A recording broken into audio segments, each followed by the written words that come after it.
Olá a todos, obrigada pelo convite.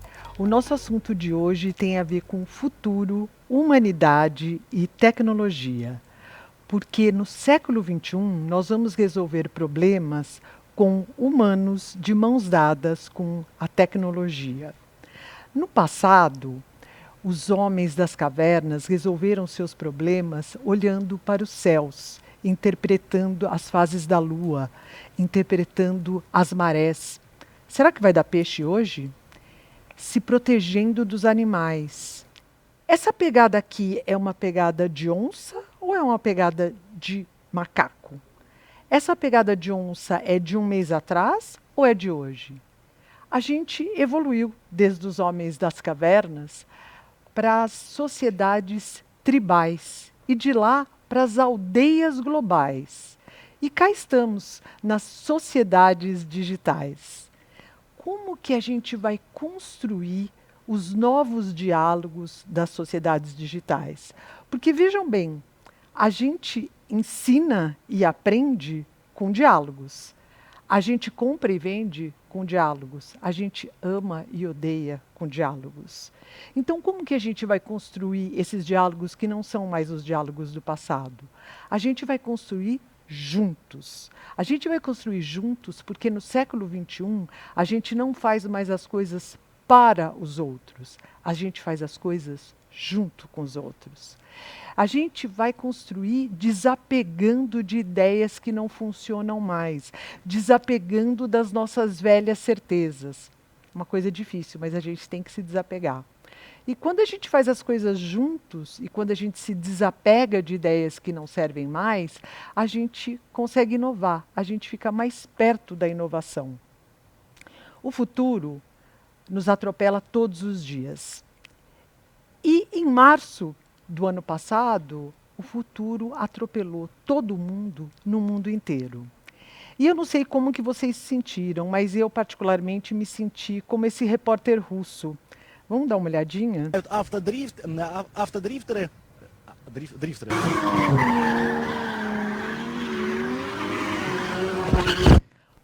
Meu Deus, se sentiram assim também?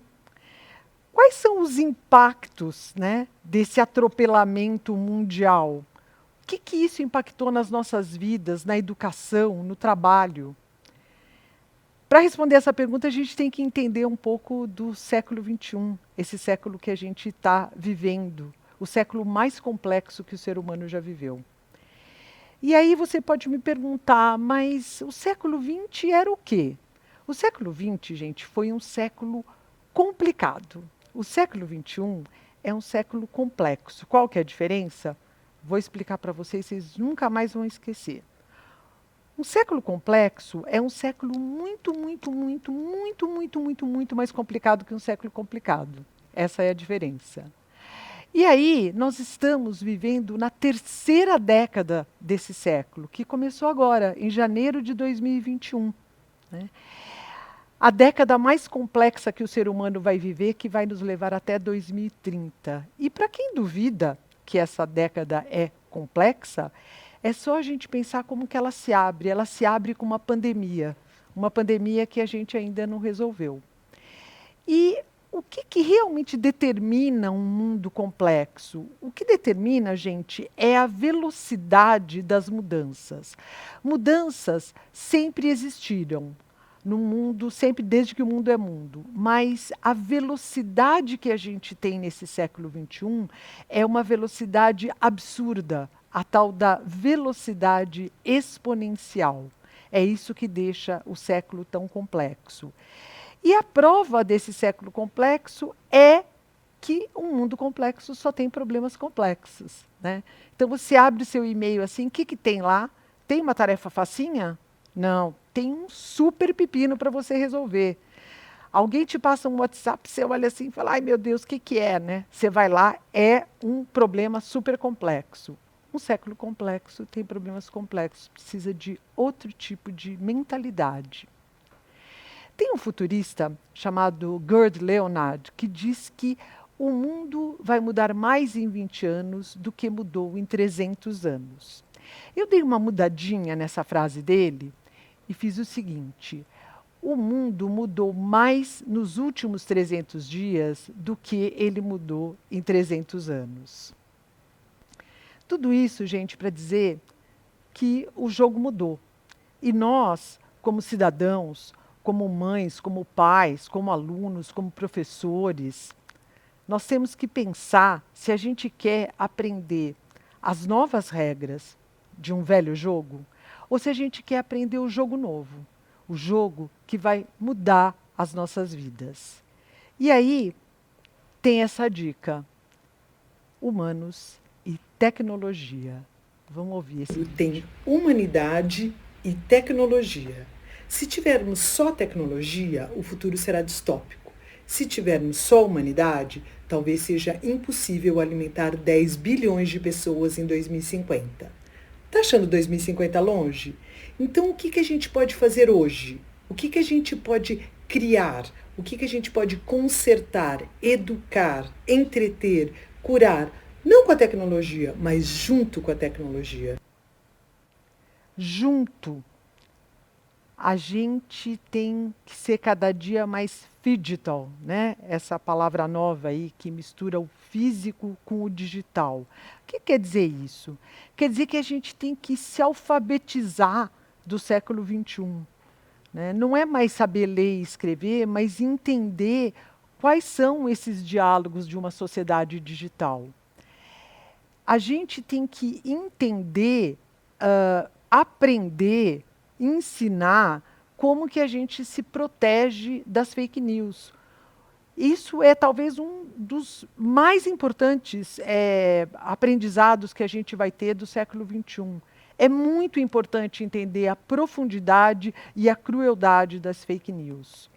A gente tem que ensinar as nossas crianças a identificarem isso, né? A gente tem que aprender e ensinar como que a gente vai se beneficiar das comunidades virtuais. Porque quando a pandemia terminar, a gente continuará a se comunicar, a aprender, a ensinar, a comprar e a vender de comunidades virtuais. E, por fim, a gente tem que desaprender para reaprender. Essa frase foi dita há 50 anos atrás, exatamente, né, por um futurista chamado Alvin Toffler. É uma frase super fácil de se escrever, mas é muito, muito difícil da gente desaprender para reaprender. E aí eu queria mostrar um pouco dessa geração que tem hoje até 12 anos de idade, a geração alfa, ou a geração A, né? Para essa geração, o mundo é um só. O mundo é on-off, on-off. Né? Nós somos as últimas gerações que vão se referir ao mundo como um mundo online ou um mundo offline. Ai, gente, não dá mais para eu ver o que você me mandou porque eu desliguei o computador. Né? Agora estou offline. Para essas crianças, o mundo é um só. E elas acham muito, muito esquisito quando as pessoas usam esse termo online e offline. Elas não entram e saem da internet, elas estão imersas. É disso que se trata o digital. E aí tem essa frase que tudo que pode ser robotizado será, né? E no comecinho da pandemia, eu comecei a pensar nesses tipos de trabalhos, né, que eram feitos simplesmente e unicamente de modo físico, né, como as feiras livres. E eu pensei, nossa, falei com meu filho, como que os feirantes vão fazer? E ele falou assim, não, os feirantes não vão fazer, eles já fizeram. Eles fizeram a feira pelo WhatsApp. Fiquei pensando, nossa, né? Aí eu entrei lá e vi que realmente tinha um mundo de feiras, né? Tinha feira que só vendia legumes e verduras, tinha feira que vendia legumes, verduras, peixe, carne, queijo. Tinha feira que só entregava num bairro, tinha feira que entregava na cidade toda, né? O que eu quero dizer com isso, gente? Quando a gente fala de digital, quando a gente fala de transformação digital, a gente pensa em grandes empresas, né, com muito dinheiro. Na realidade, essa transformação digital, essa passagem para o digital, ela tem a ver com a sua cabeça, né? Não tem a ver com o dinheiro. Primeiro você tem que realizar, entender o que é viver numa sociedade digital. Depois você vai atrás do dinheiro e vai ver o que você vai fazer. Ou vai usar ferramentas de graça, né? A gente está falando de humanos e tecnologia. Então, quanto mais a gente vive num mundo tecnológico, mais a gente tem que tirar 10 nas coisas que têm a ver com os seres humanos. Como, por exemplo, a inteligência emocional e a inteligência social. Então, quando a gente acessa essas inteligências ancestrais, que vem lá daqueles homens da caverna que a gente estava falando no começo, a gente fica mais fácil da gente despertar a empatia, né? A empatia por diversidade, o tal do ESG, ambiente, social e governança. Fica mais fácil da gente despertar o protagonismo, né? Aquele homem lá da caverna era um protagonista, ele via lá um leão, ele ia lá e enfrentava a coisa, né? Não corria e sentava no sofá.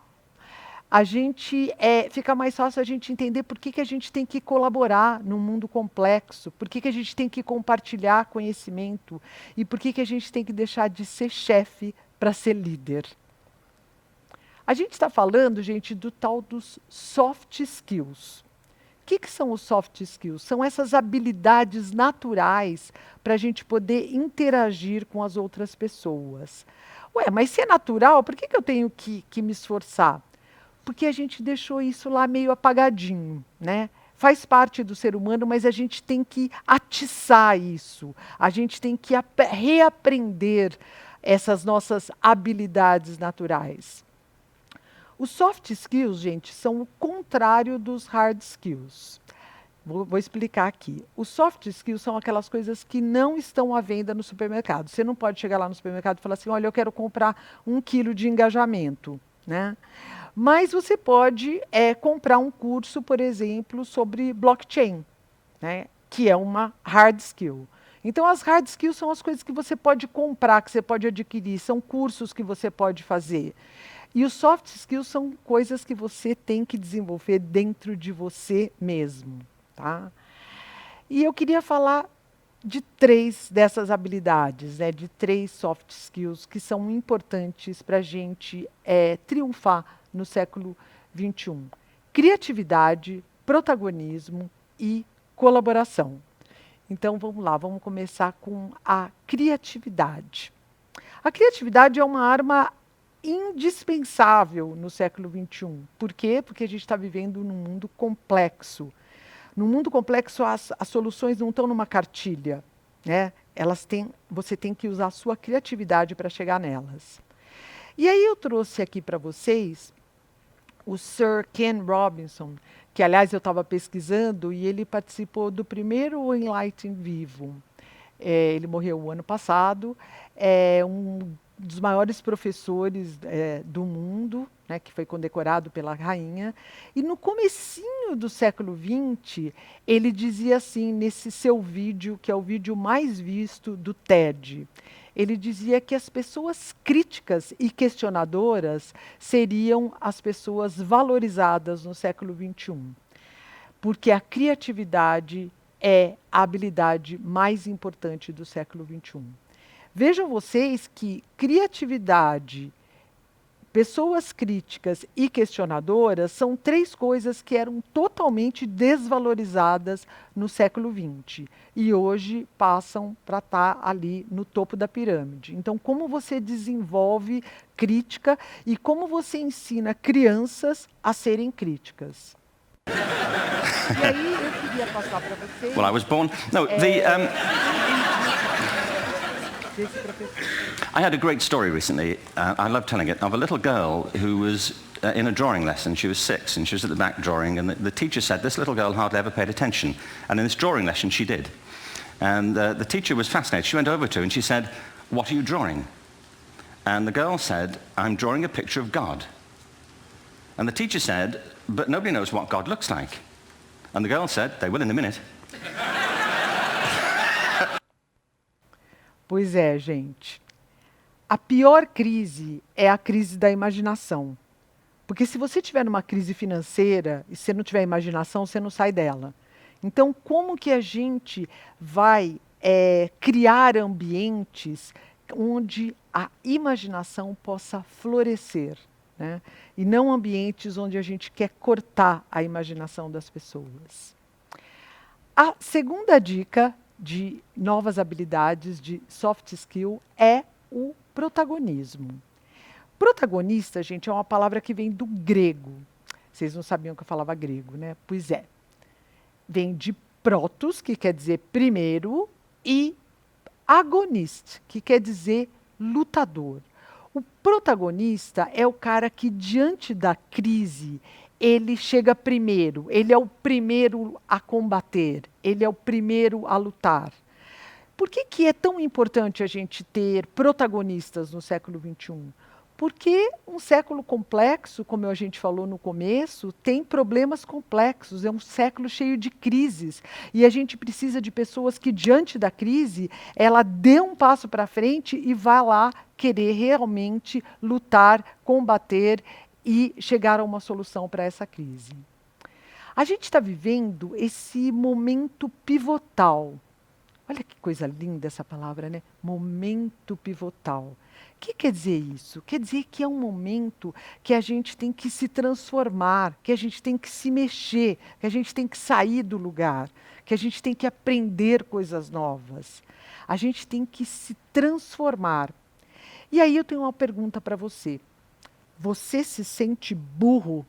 Vou repetir. Você se sente burro? Porque se você se sente burro, você está no caminho certo.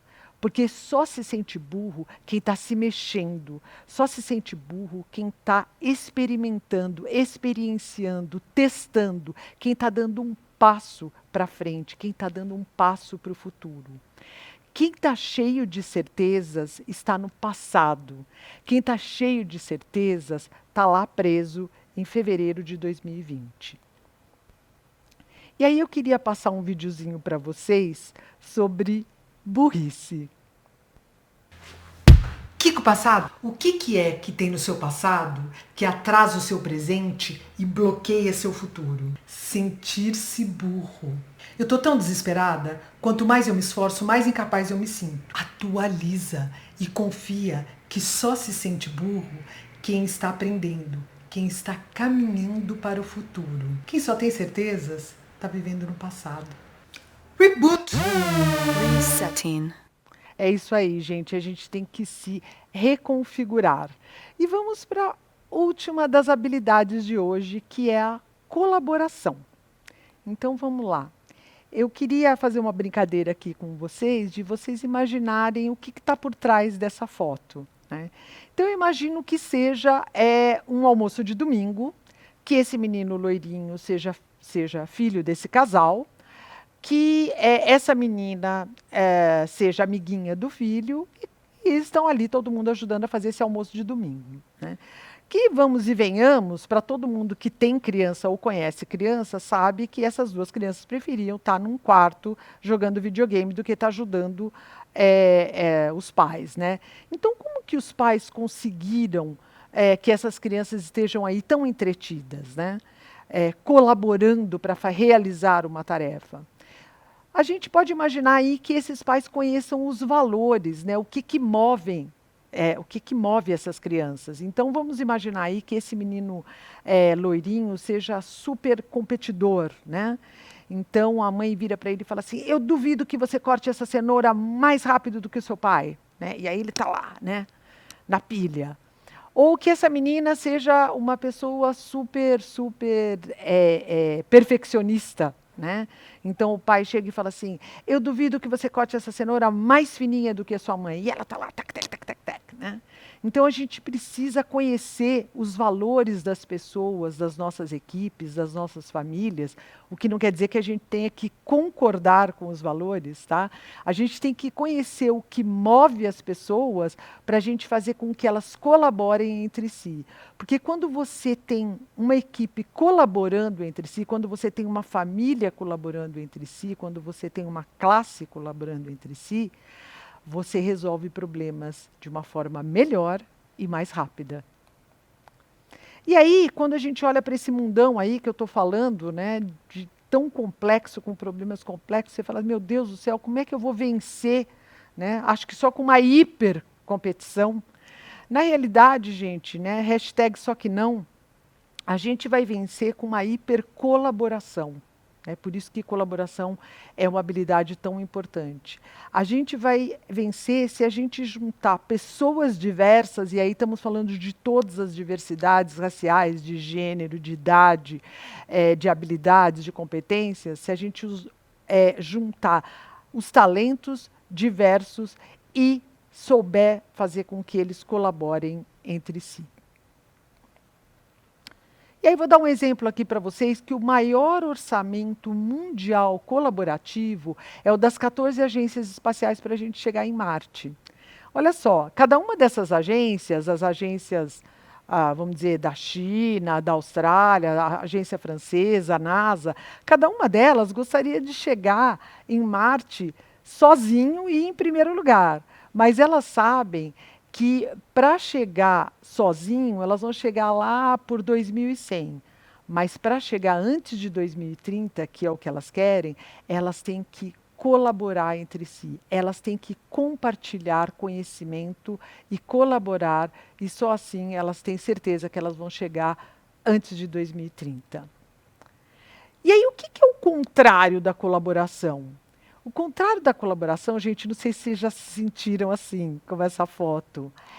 Quando você fala e você mesmo que ouve, e você mesmo que responde, é uma coisa horrível, assim, é uma coisa... tem um nome isso, tá? Aliás, é um palavrão esse nome. Chama-se hipermentalização. Olha só, aprendi essa palavra esse ano. Hipermentalização, gente, é quando você fica nessa situação que você fala e você ouve, e você fica reciclando tudo que você já sabe, né? Por isso que eu falei que é um horror. É só uma reciclagem, é uma coisa pobre. A gente não quer ser pobre, a gente quer ser rico. Para a gente ser rico, a gente tem que estar num mundo rico de interpretações. Um mundo rico de interpretações é um mundo que você está numa sala e as pessoas falam assim...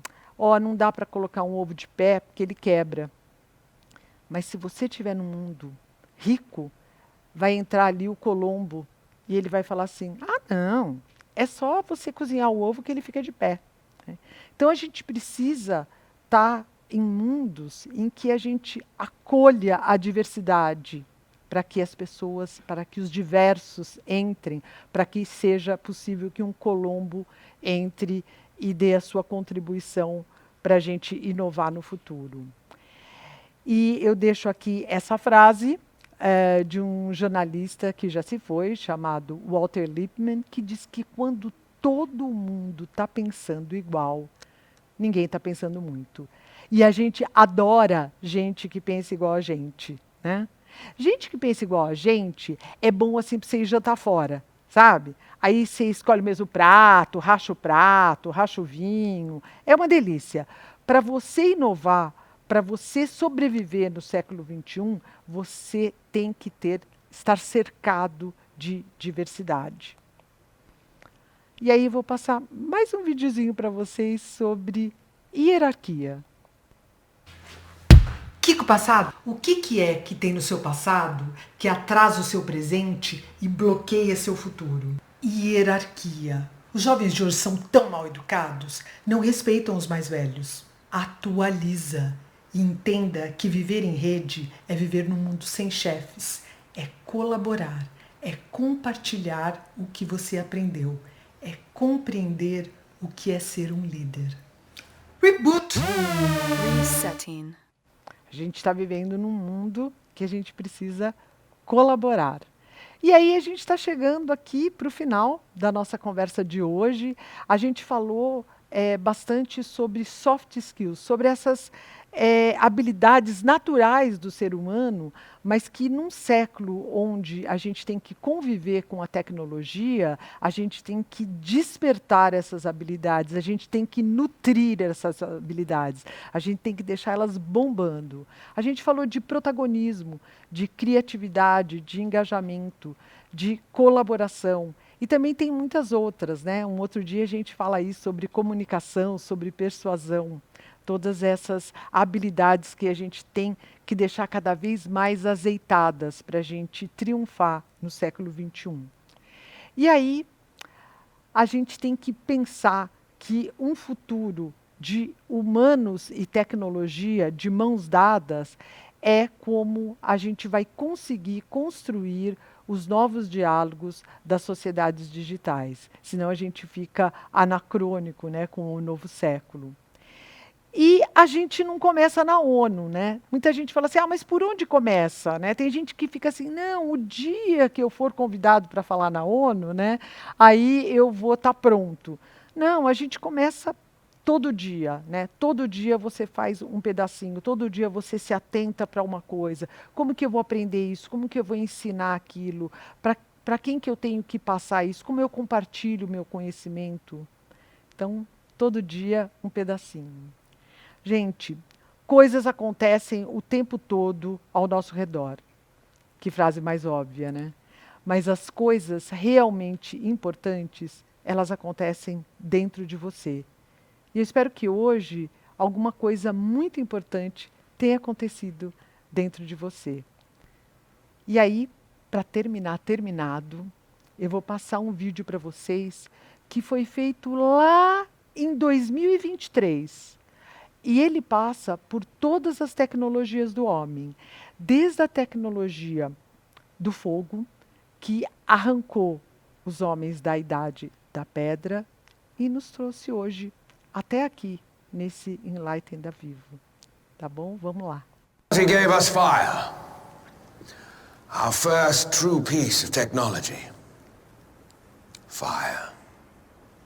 100,000 BC, stone tools. 4,000 BC, the wheel. 9th century AD, gunpowder. Bit of a game changer, that one. 19th century, Eureka, the light bulb. 20th century, the automobile, television, nuclear weapons, spacecraft, internet. 21st century, biotech, nanotech, fusion and fission and M theory. And that was just the first decade. We are now 3 months into the year of our Lord, 2023. At this moment in our civilization, we can create cybernetic individuals who, in just a few short years, will be completely indistinguishable from us. Which leads to an obvious conclusion. We are the gods now. Se dentro de tão pouco tempo nós seremos os deuses, nós temos que perseguir a ética. Nós temos que perseguir a ética para que os nossos filhos e os nossos netos tenham um futuro abundante. Nós temos que perseguir a ética para que os nossos negócios tenham um futuro abundante. E a gente tem que perseguir a ética para que a gente viva cada vez mais num mundo muito, muito mais legal. Muito obrigada.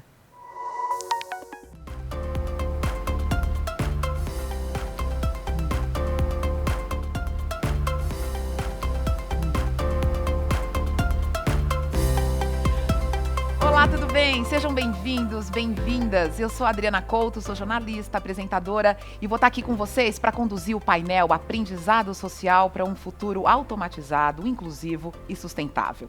O objetivo dessa conversa nossa aqui é entender como se combina ciência e tecnologia com empatia, com sensibilidade, criatividade, tudo isso para garantir um futuro mais diverso e mais inclusivo.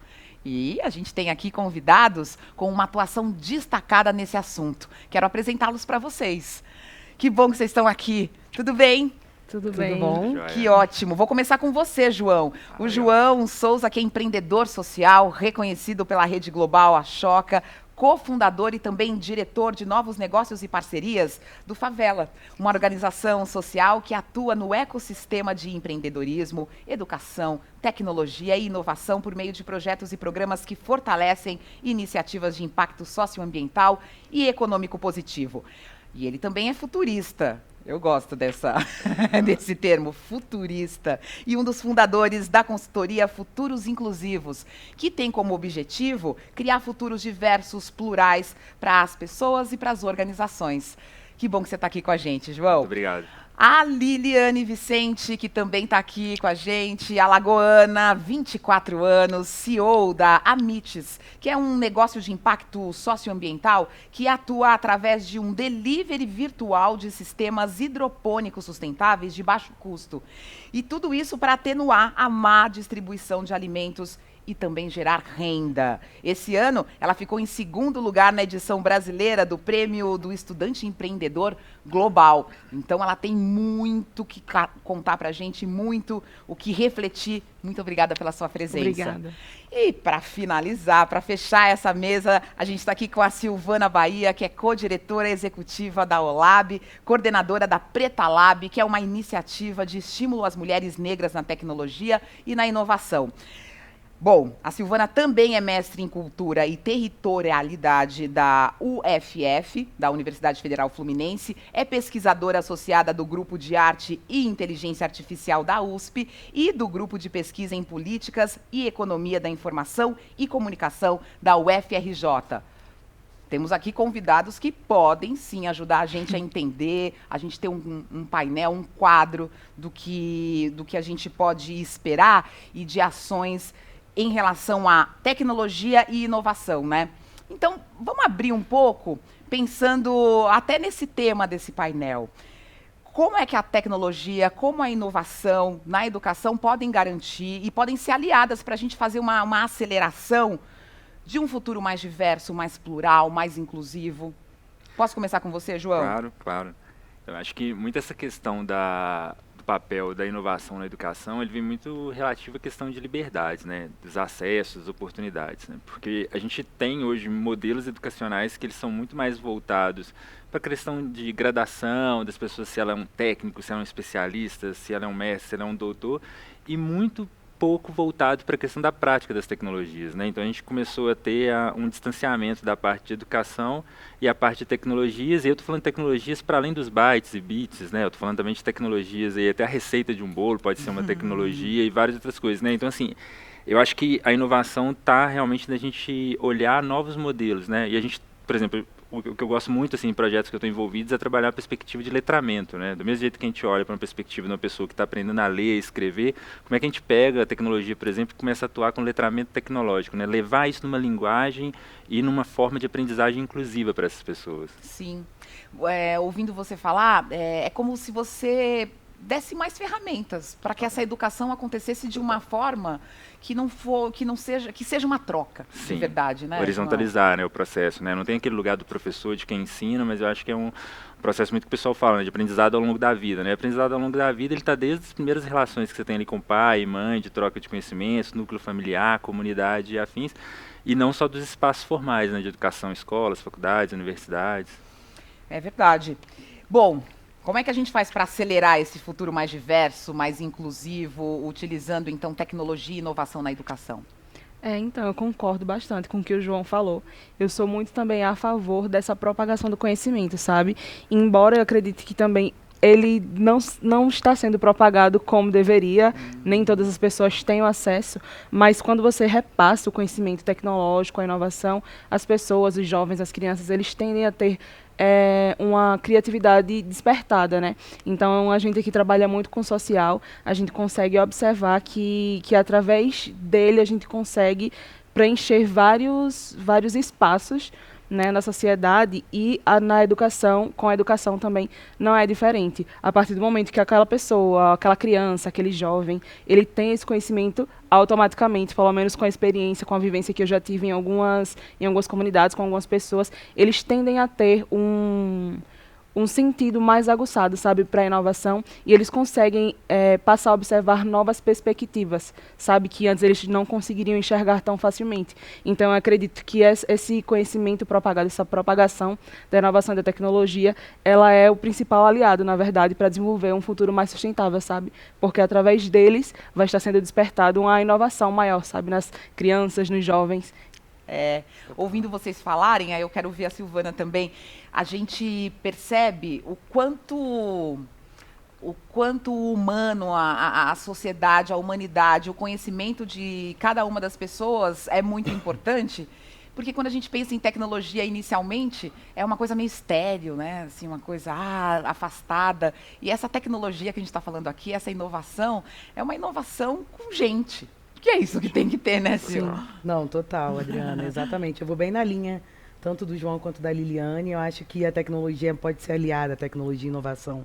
Pensando principalmente em questões de acesso, metodologia e ampliação de repertório, né? Porque é isso, a gente quando pensa em tecnologia, a gente sempre traz a coisa muito para o que é robô ou para o que é não humano, né? E a tecnologia, todas elas são frutos de escolhas humanas. Como que a gente faz, eu tenho pensado muito nesses últimos tempos, para humanizar a tecnologia, né? Para a gente lembrar que a tecnologia é feita por pessoas.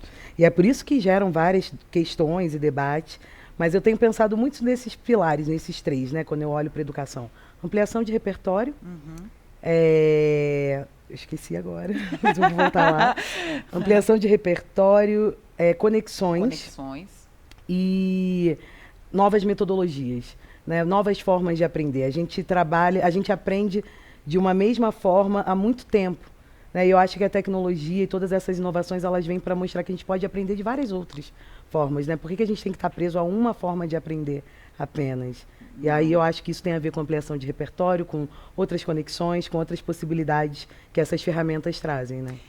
Você levantou que a tecnologia é feita por humanos, é feita pela gente.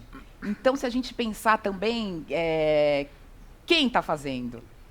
Eu acho essa é a grande pergunta. É a pergunta que né? move muito, inclusive, do nosso trabalho no OLAB, que é de olhar para quem está produzindo as tecnologias e o quanto que a gente pode estimular que tenha diversidade nessa produção, né? Porque muitas vezes a gente acaba, em termos de sociedade, estando muito mais num lugar de consumidor, né? E ok, mas assim, quando a gente só consome, quando a gente não entende como isso funciona, a gente também não consegue muito criticar, né? E aí eu acho que importante para manter uma relação qualificada com tudo isso é também você poder olhar e fazer perguntas para a tecnologia, né? E fazer críticas, entender quem criou isso, né? Por que isso é quadrado e não é retângulo, por exemplo, não é o triângulo, enfim. E eu acho que a gente está nesse momento do mundo de fazer boas perguntas sobre tudo isso, sabe? Sim, é bom questionar, né? Porque aí o que vem a partir da tecnologia não vira algo estanque. É algo que também pode ser questionado, né, João? Total. Eu acho que a gente entender, acho que, né, tipo, essas falas que a gente trouxe aqui agora, acho que ela mostra muito uma questão de que futuros também, eles são multidimensionais, né? Eles têm, tipo assim, várias camadas, né? Então, assim, se você vai para uma pessoa que está na base da pirâmide, uma classe social, né, uma classe menos favorecida social e economicamente, você está falando de um futuro de emergências, né? O futuro da pessoa já é amanhã, né? Ela está resolvendo ali como é que coloca o feijão na lata.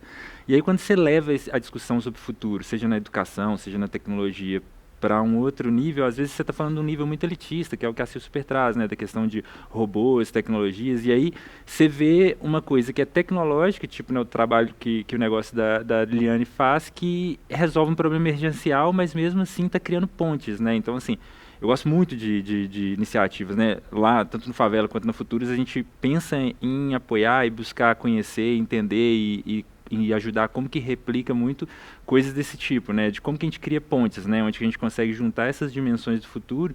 Eu gosto muito da analogia dos conjuntos matemáticos, né? Como que a gente consegue fazer interseção entre os conjuntos, né? E acabar com essa lógica de conjuntos vazios, né? Onde que você tem muito de um lado e pouco do outro, e como que você consegue juntar isso tudo, né? Claro. Dá um exemplo de um projeto para a gente ter claro esse conceito que você trouxe para a gente agora. De dimensões? Então, a gente começou há um tempo atrás a ter muitas conversas sobre questão de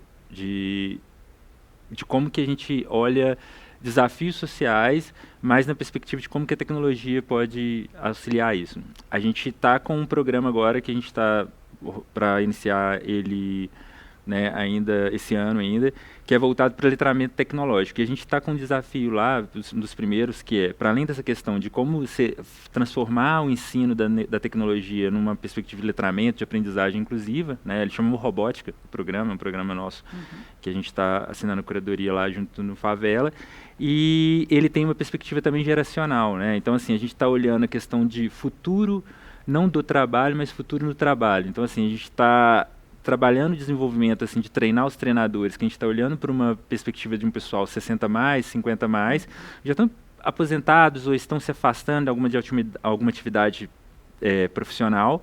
Mas, por exemplo, sei lá, um sapateiro ou um marceneiro que tem super habilidade manual.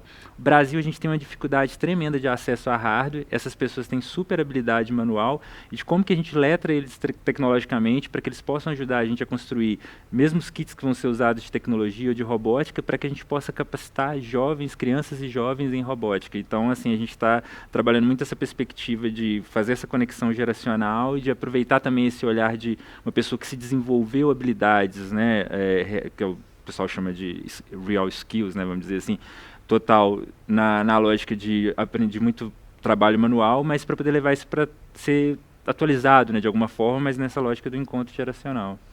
Que demais, né? Porque eu acho isso, já estou aqui com ampliando o meu olhar. É bom porque a gente vai quebrando alguns conceitos que são muito consolidados. Sim. E vocês devem trabalhar um pouco nisso, né? Sim. Nessa quebra de alguns conceitos que estão ali muito ali condensados. Liliane, conta pra gente melhor o que é a MITS. Porque eu acho que o exemplo dessa iniciativa também traz outras perspectivas pra gente. Sim, sim. O João falou uma coisa que eu nunca tinha pensado por essa perspectiva, por incrível que pareça, mas que eu achei bastante interessante, que é na questão da resolução do futuro das pessoas, que o futuro é agora, sabe? Que esse problema é agora. Então, a gente trabalha o nosso negócio, que é o MITS, ele foi baseado, né, esse novo formato que a gente atua, em um dado, assim, bastante desconfortante, que é o da ONU, né, que diz que onde a cada 4 segundos uma pessoa morre de fome no mundo, sabe? E qual que é a principal causa da fome? É a má distribuição de alimentos em grande parte das situações. E a gente está no Brasil, né, um dos principais exportadores de alimentos, e por que isso ainda acontece aqui?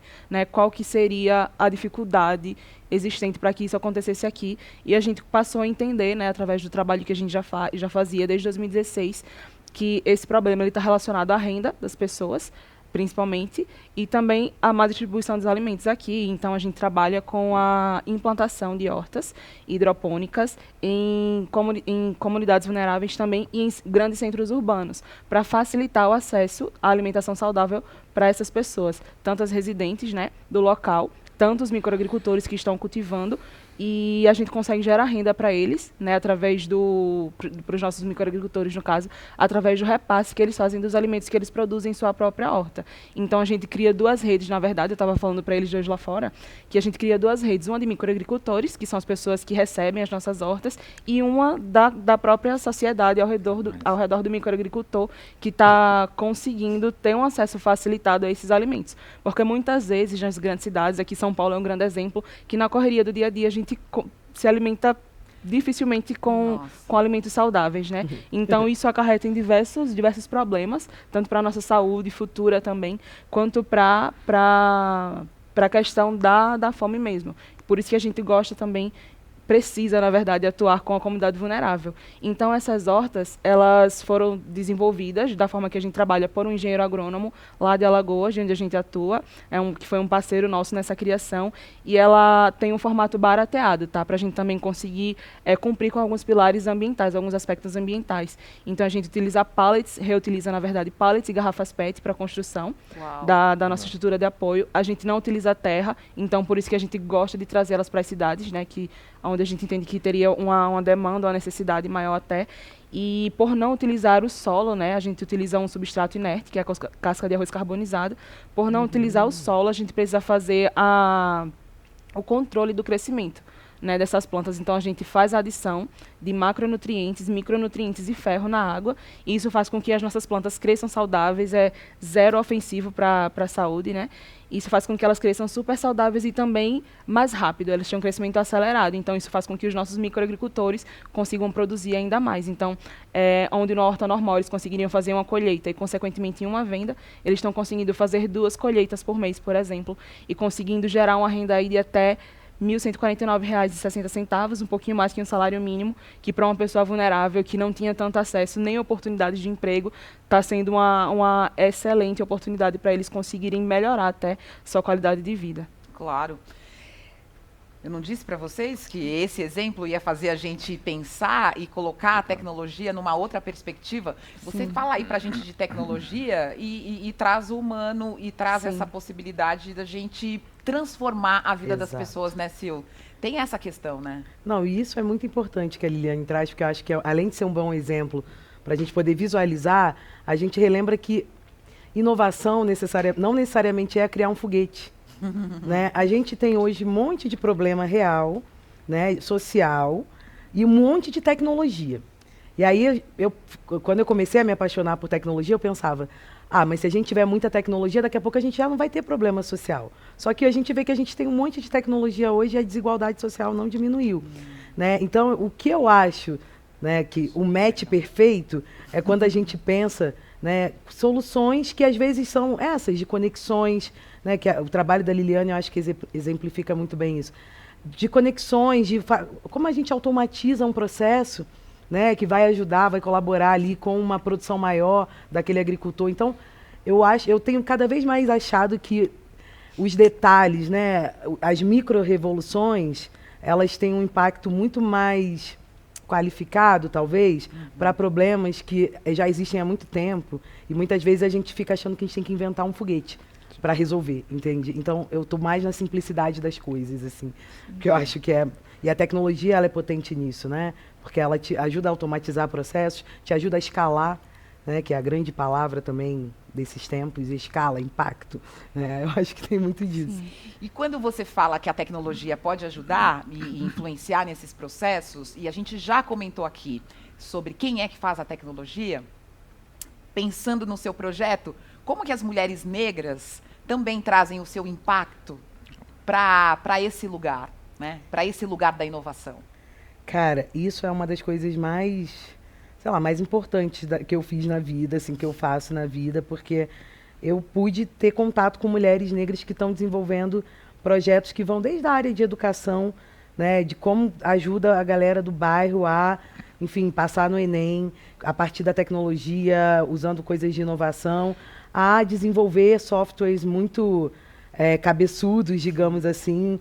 Eu acho que o que é o grande diferencial, né, dessa rede de mulheres negras, que é o Preta Lab, e de outras mulheres negras que também não estão necessariamente na rede do Preta Lab, mas que estão desenvolvendo, pesquisando, criando e produzindo, é que a gente consegue trazer outros olhares que eu acho que, em geral, por quem cria as tecnologias hoje, né, que é um grupo muito padrão, né, de pessoas, não dá para contemplar. Não. E a inovação, ela vem exatamente desses lugares que a gente acha que, tipo, não... E é essa novidade do olhar, entendeu? Para problemas, não só para problemas, eu acho que para soluções, né? Melhor do que para problemas, para criar soluções para questões que, de fato, ali estão atravessando uma grande parte da população, que é a população negra, né? Que é a população periférica, que é a base da pirâmide social no Brasil hoje, né? Claro que isso ainda é muito pouco, a gente precisa ter mais espaço, né, para essas mulheres desenvolverem, criarem, não só as mulheres, mas homens negros, pessoas de periferias, pessoas trans, enfim. Porque eu acho que a gente precisa, como eu estava falando antes, as respostas que a gente quer, talvez elas não venham de onde a gente sempre achou que viriam. Né? E eu fico achando que a gente precisa abrir brechas, portas, para que outras pessoas também possam pensar soluções, sabe? Claro. João, continua, porque você está concordando, eu estou pensando. Tô o super João aqui, vai tô acrescentar, tenho certeza. Não, super. E acho que tudo isso permeia muito a questão do acesso, né? Quando a Liliane fala a questão de uma tecnologia que é barata e que você consegue fazer em espaços urbanos, aí eu já comecei a pensar o tanto de laje que tem na favela, lá onde que eu moro, e eu falei assim, cara, tem que conversar com a Liliane na hora que terminar esse evento, porque tem uma perspectiva. E é que é muito disso, né? O Brasil, a gente tem um problema, não só do Brasil, mas outros países também, mas assim, nós moramos aqui, nós estudamos aqui, né? Por mais que a gente teve alguma oportunidade de ter algum acesso de alguma educação até fora, mas a gente estuda aqui. O Brasil é um país que ele não trata a educação como uma ciência, né? É separado, né? Você tem o Ministério da Ciência e Tecnologia, você tem o Ministério da Educação, e aí tudo está separado, e aí você vê que toda a lógica, por exemplo, de uma educação que tem um olhar muito para o técnico para poder criar mão de obra para a indústria lá atrás, você vê todo como é que essa evolução vai surgindo, e quando você está falando de tecnologia, você tem muito mais a iniciativa privada olhando para isso, mas também para atender uma demanda da iniciativa privada, E o que a gente faz ali no dia a dia? Porque quando a gente está criando tecnologia, quando a gente está dando acesso à tecnologia, a gente também está trabalhando com aprendizagem e educação. Então tem uma ciência envolvida ali. Claro. E aí as pessoas às vezes não conseguem entender muito, né, que tudo que se trata da educação deveria ser tratado com a ciência, né? Em Coimbra, por exemplo, quando eu estive estudando lá, a gente tem a faculdade de Psicologia e Ciências da Educação. Então, assim, todo educador é um cientista, porque por mais que um professor forme pedagogia, quando ele vai para a sala de aula, ele vai ter que entender como é que aquela turma funciona, criar um novo método de fazer o repasse daquela aprendizagem, entender como que a educação se dá. E isso, né, é desvalorizado no Brasil por questão de salário, por questão de acesso a recursos e toda essa coisa. E tem uma outra coisa que vem me incomodando ultimamente. O Favela, a gente começou lá no Favela a trabalhar muito com educação empreendedora, desde o início, trabalhar apoio a empreendedores. E a gente veio ao longo, né, de 7 anos começar a questionar o que é isso, que empreendedorismo é esse que a gente trabalha, o que é educação empreendedora. E lendo, né, algumas pesquisas recentes que saíram do IBGE e do PNAD, afins sobre dados sobre acesso à educação no Brasil, né, o mais recente que eu vi foi o último que eu vi que saiu em 2020, falando sobre como a questão racial e a questão territorial influencia no acesso à educação das pessoas no Brasil. E aí a gente começa a olhar os números de programas que o Favela faz, de programas que outras organizações que trabalham com empreendedorismo fazem, e a gente começa a ver que quanto mais vulnerável as pessoas, mais acesso à educação empreendedora elas têm e mais a educação dita formal que pode permitir ela crescer uma cientista, uma pesquisadora, uma educadora, tudo, né? Então, assim, se forma as pessoas mesmo no empreender para gerar renda, para poder pagar boleto, para poder resolver e pouco essas oportunidades que a Sil traz, que a Liliane traz de realmente de desenvolver, né? Mas se a gente enxergar esse momento empreendedor como uma etapa de um desenvolvimento maior de aprendizagem, seria um caminho. Total. Assim, tem até um caso, assim, mineiro adora causa, né, gente? Estamos aqui para saber. E recentemente a gente fez um programa com um parceiro e no final do encerramento do programa teve alguns depoimentos das pessoas que participaram. E uma irmã estava contando a história de uma outra irmã que participou do programa, mas não pôde estar nesse evento de encerramento, contando que ela ia voltar a estudar, e aí voltar a estudar na escola formal, porque o acesso que ela teve à educação empreendedora nas metodologias que a gente usou mostrou para ela que, tipo assim, aprender não é tão chato assim, que ela queria voltar. Então, assim, eu concordo contigo, né? Tem, querendo ou não, esse medo também do aprender, né? A escola é um lugar onde que as crianças às vezes não querem ir quando é pequeno, e nossa, que é muito chato, e que é isso, né? Como que a gente torna isso mais atrativo também, né? Então, Você que trabalha com educação, Sil, também, né? Todos vocês trabalham, mas esse lugar do primeiro contato e dessa primeira formação como uma transição para algo que a pessoa ainda vai construir, também pode ser interessante, né? Não, eu acho super interessante e fundamental, na realidade, né? Por isso que eu acho muito que essa coisa do repertório é importante, né? Porque, em geral, sei lá, a minha geração talvez não gostasse tanto de ir para a escola, porque a escola é um lugar que às vezes se torna muito hostil, né? E aí eu fico mais uma vez voltando, pensando, mas essas metodologias que a gente tem na escola, elas são do final do século XIX, né? E a gente já está no século XXI. E como que a gente traz as tecnologias para serem aliadas nesse processo, não necessariamente sobre ser algo muito high-tech, né? Eu acho que tem uma habilidade que a gente precisa conservar, qualquer pessoa, para esse momento que a gente vive hoje, que é a nossa capacidade de aprender a aprender. Porque a gente vai ter que aprender o tempo inteiro, né? Tudo muda muito rápido, a única certeza que a gente tem é a incerteza, né? Então, a gente tem que o tempo todo se readaptar. E aí, eu acho que essa coisa de aprender a aprender tem a ver com essa vontade, esse brilho no olho. Como que eu posso aprender, sei lá, um conceito de geometria de uma outra forma, que é diferente da forma que eu aprendi na escola, que eu vou ter interesse nisso? Esse exemplo que o João traz é muito bacana, né? Porque aí a pessoa, depois de uma experiência dessa, ela fala, pô, quero voltar a estudar, porque agora faz sentido para mim estar numa escola, né? Então, eu acho que são muitas formas que a gente tem, né? E são muitos caminhos. Eu adoro essa ideia de experimentação, de misturar o low-tech com high-tech, de misturar habilidades, de misturar temas, assuntos, fazer outras conexões e outros caminhos. Eu acho que isso é muito potente para estimular assim, o interesse e o aprendizado, sabe? E para a gente caminhar nessa direção, que é dessa pergunta inicial desse painel, né?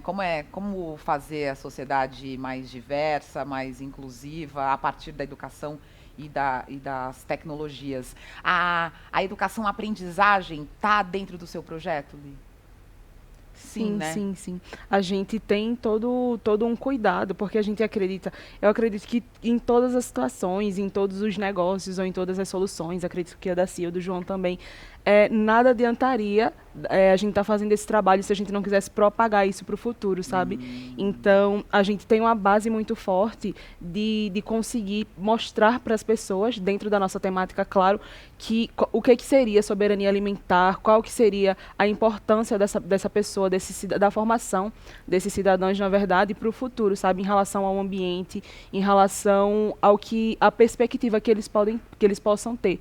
O João falou um pouquinho de que ele é mineiro, gosta de um caso, eu não sou mineira não, sou lagoana, mas eu adoro um também. E eu vou trazer um aqui para justificar um pouquinho essa minha resposta, que foi um trabalho que a gente fez, inclusive, em parceria com a escola da rede municipal, lá de Maceió, onde a gente conseguiu observar que as crianças, elas estão, daquela escola, né, elas estão muito... tudo que elas pensam está muito relacionado àquilo que ela está vivendo, sabe? Aquele contexto que ela está inserido. Infelizmente, a gente estava trabalhando com uma escola de um bairro muito vulnerável, onde a criminalidade é muito forte, e a gente fazia um diagnóstico com eles, onde a gente perguntava o que você quer ser no futuro. Então, a gente planejou que a gente ia fazer 2 diagnósticos. Um no começo da experiência que a gente ia fazer com eles, experiência que eu digo de proporção para eles, tá? Um no começo da atividade que a gente ia fazer com eles e um depois, até para a gente conseguir entender, né, qual contexto que aquelas pessoas estavam inseridas e qual contexto a gente conseguiria trabalhar com elas no futuro ou acrescentar na vida delas, e a gente perguntava para elas o que você quer ser no futuro. E aí, acho que 80% meninos e meninas responderam: a gente quer ser policial para matar bandido.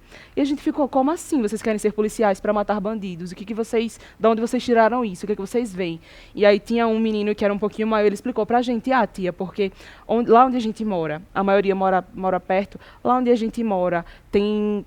Quase todo dia passa policial, eles vêm atirando, é muito legal, é muito massa, a gente gosta muito de ver, sabe? Aí um já falou: porque mataram meu tio, então eu não quero que isso aconteça mais com a minha família. Então, é algo que choca, é algo que crianças que estão inseridas num contexto desse, que não têm acesso a essa educação que a gente está falando aqui, a esse conhecimento que a gente consegue passar através dos nossos trabalhos, é um pouco complicado, ela vai se desenvolvendo daquela forma. Então, por mínima que tenha sido a experiência que a gente fez com eles, a gente viu que a gente conseguiu, pelo menos naquele momento, a gente teve algumas experiências com eles, depois a gente viu que isso se manteve, mas a gente conseguiu mudar um pouquinho essa perspectiva do que o mundo, ele não é só aquilo, sabe? De que elas podem ir além. Então, na nossa equipe, a gente tinha pessoas que estudavam administração, jornalismo, engenharia ambiental, e no segundo diagnóstico a gente perguntou para eles: o que vocês querem ser agora?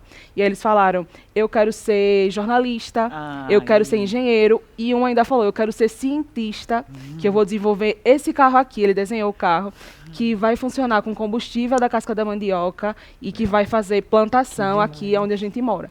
E aquilo pra gente foi assim surreal, porque estava dentro da nossa temática, e a gente viu que a gente conseguiu, por mínimo que fosse, sabe, aquela atividade, como a Sil falou, é uma coisa simples, sabe, mas é uma coisa que consegue mostrar para aquelas pessoas, crianças principalmente, que são o nosso futuro, que existe algo além daquilo, sabe, daquilo que elas estão inseridas. E quando você falou no empreendedorismo, isso fortaleceu muito em mim, porque é uma coisa que a gente trabalha com empreendedorismo social, e eu acredito muito na força que o setor 2.5 está trazendo para a sociedade, né? Que ele está, através de projetos, a gente tem aí grandes nomes, grandes redes, grandes organizações que estão fazendo um trabalho que no começo é de formiguinha, mas eu acredito muito que a gente vai conseguir trazer uma grande transformação, sabe, para o nosso país, para o nosso mundo.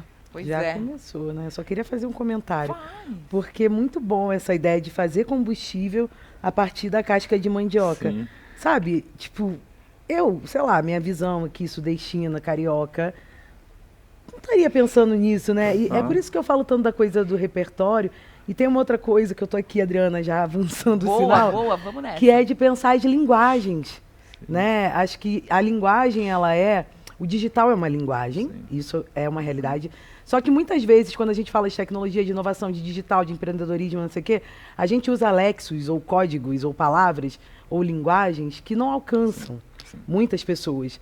E aí eu gostei desse exemplo que a Liliane traz, que é isso.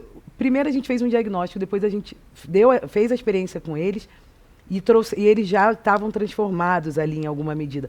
Porque também tem uma coisa de linguagem, da fala, né? De como você fala, de como você traz exemplos, como você simplifica a coisa, né? A gente fala muito algoritmo, por exemplo, foi uma palavra que entrou para o nosso vocabulário muito forte no ano passado, pensando assim em termos de população. Mas o que é isso? Né? Como que a gente explica isso, sem ser na linguagem da ciência, da computação, que vai vir com o Lex? Eu acho que muito dos nossos desafios hoje, principalmente em relação à educação, tem a ver com criação de linguagem. Como é que a gente vai falar com as pessoas? Como é que a gente vai trazer exemplos reais para a vida, para pessoas normais que estão sendo afetadas também por tudo isso, mas que não necessariamente estão ali no MIT, no MIT, desenvolvendo essas tecnologias, sabe? E pensando em Brasil, eu amei esse exemplo, Liliana. Que é pensar, vou pegar a casca da mandioca e vou fazer combustível, vou ser cientista. É isso. Essa é a parte só esse negócio do algoritmo. Eu tive uma experiência que fui falar sobre, né, lógica e principalmente com os jovens e tudo. E aí fui explicar o que era um algoritmo. E aí foi muito essa linha do que você falou. Aí eu virei e falei assim, tá, vamos lá, vamos trazer pra realidade. Sabe quando sua mãe fala assim, não faz isso que vai dar errado? E você faz? Então, eu if else. Se você fizer isso, vai acontecer isso. Se você fizer isso, vai acontecer aquilo e tal. E aí leva blusa que vai fazer frio. Você fala, não, então eu escolho. Então, assim, eu fico explicando pra eles a lógica, como que você ia fazendo, né, no código ali, a indentação ali, pra poder dar os resultados. Porque é isso, você tem que trazer pra realidade mesmo. Não tem como. E usar exemplos, tipo... Porque senão fica uma coisa muito distante da vida. Distancia você da vida, né? E a gente tem que trazer para a vida. A teoria, aprendi isso no mestrado, ela serve para te ajudar a dar conta ali. Porque o que nutre as teorias são as práticas. Né? Então, assim, a prática e a teoria, elas não estão separadas. Né? Como que a gente faz essa sustentabilidade entre as duas também, né? Essa coisa da linguagem, para mim, é uma coisa que tem me pegado muito, porque às vezes você vai num fórum muito hard de tecnologia, e aí é muito hard, ninguém entende muito, assim, é um juridiquês, é tudo muito técnico. Parece que você tá em outro país, né? Que você fala outra língua, e você fica assim... E eu fico assim, gente, e aí a ideia é conversar com mais gente, com essa linguagem não dá.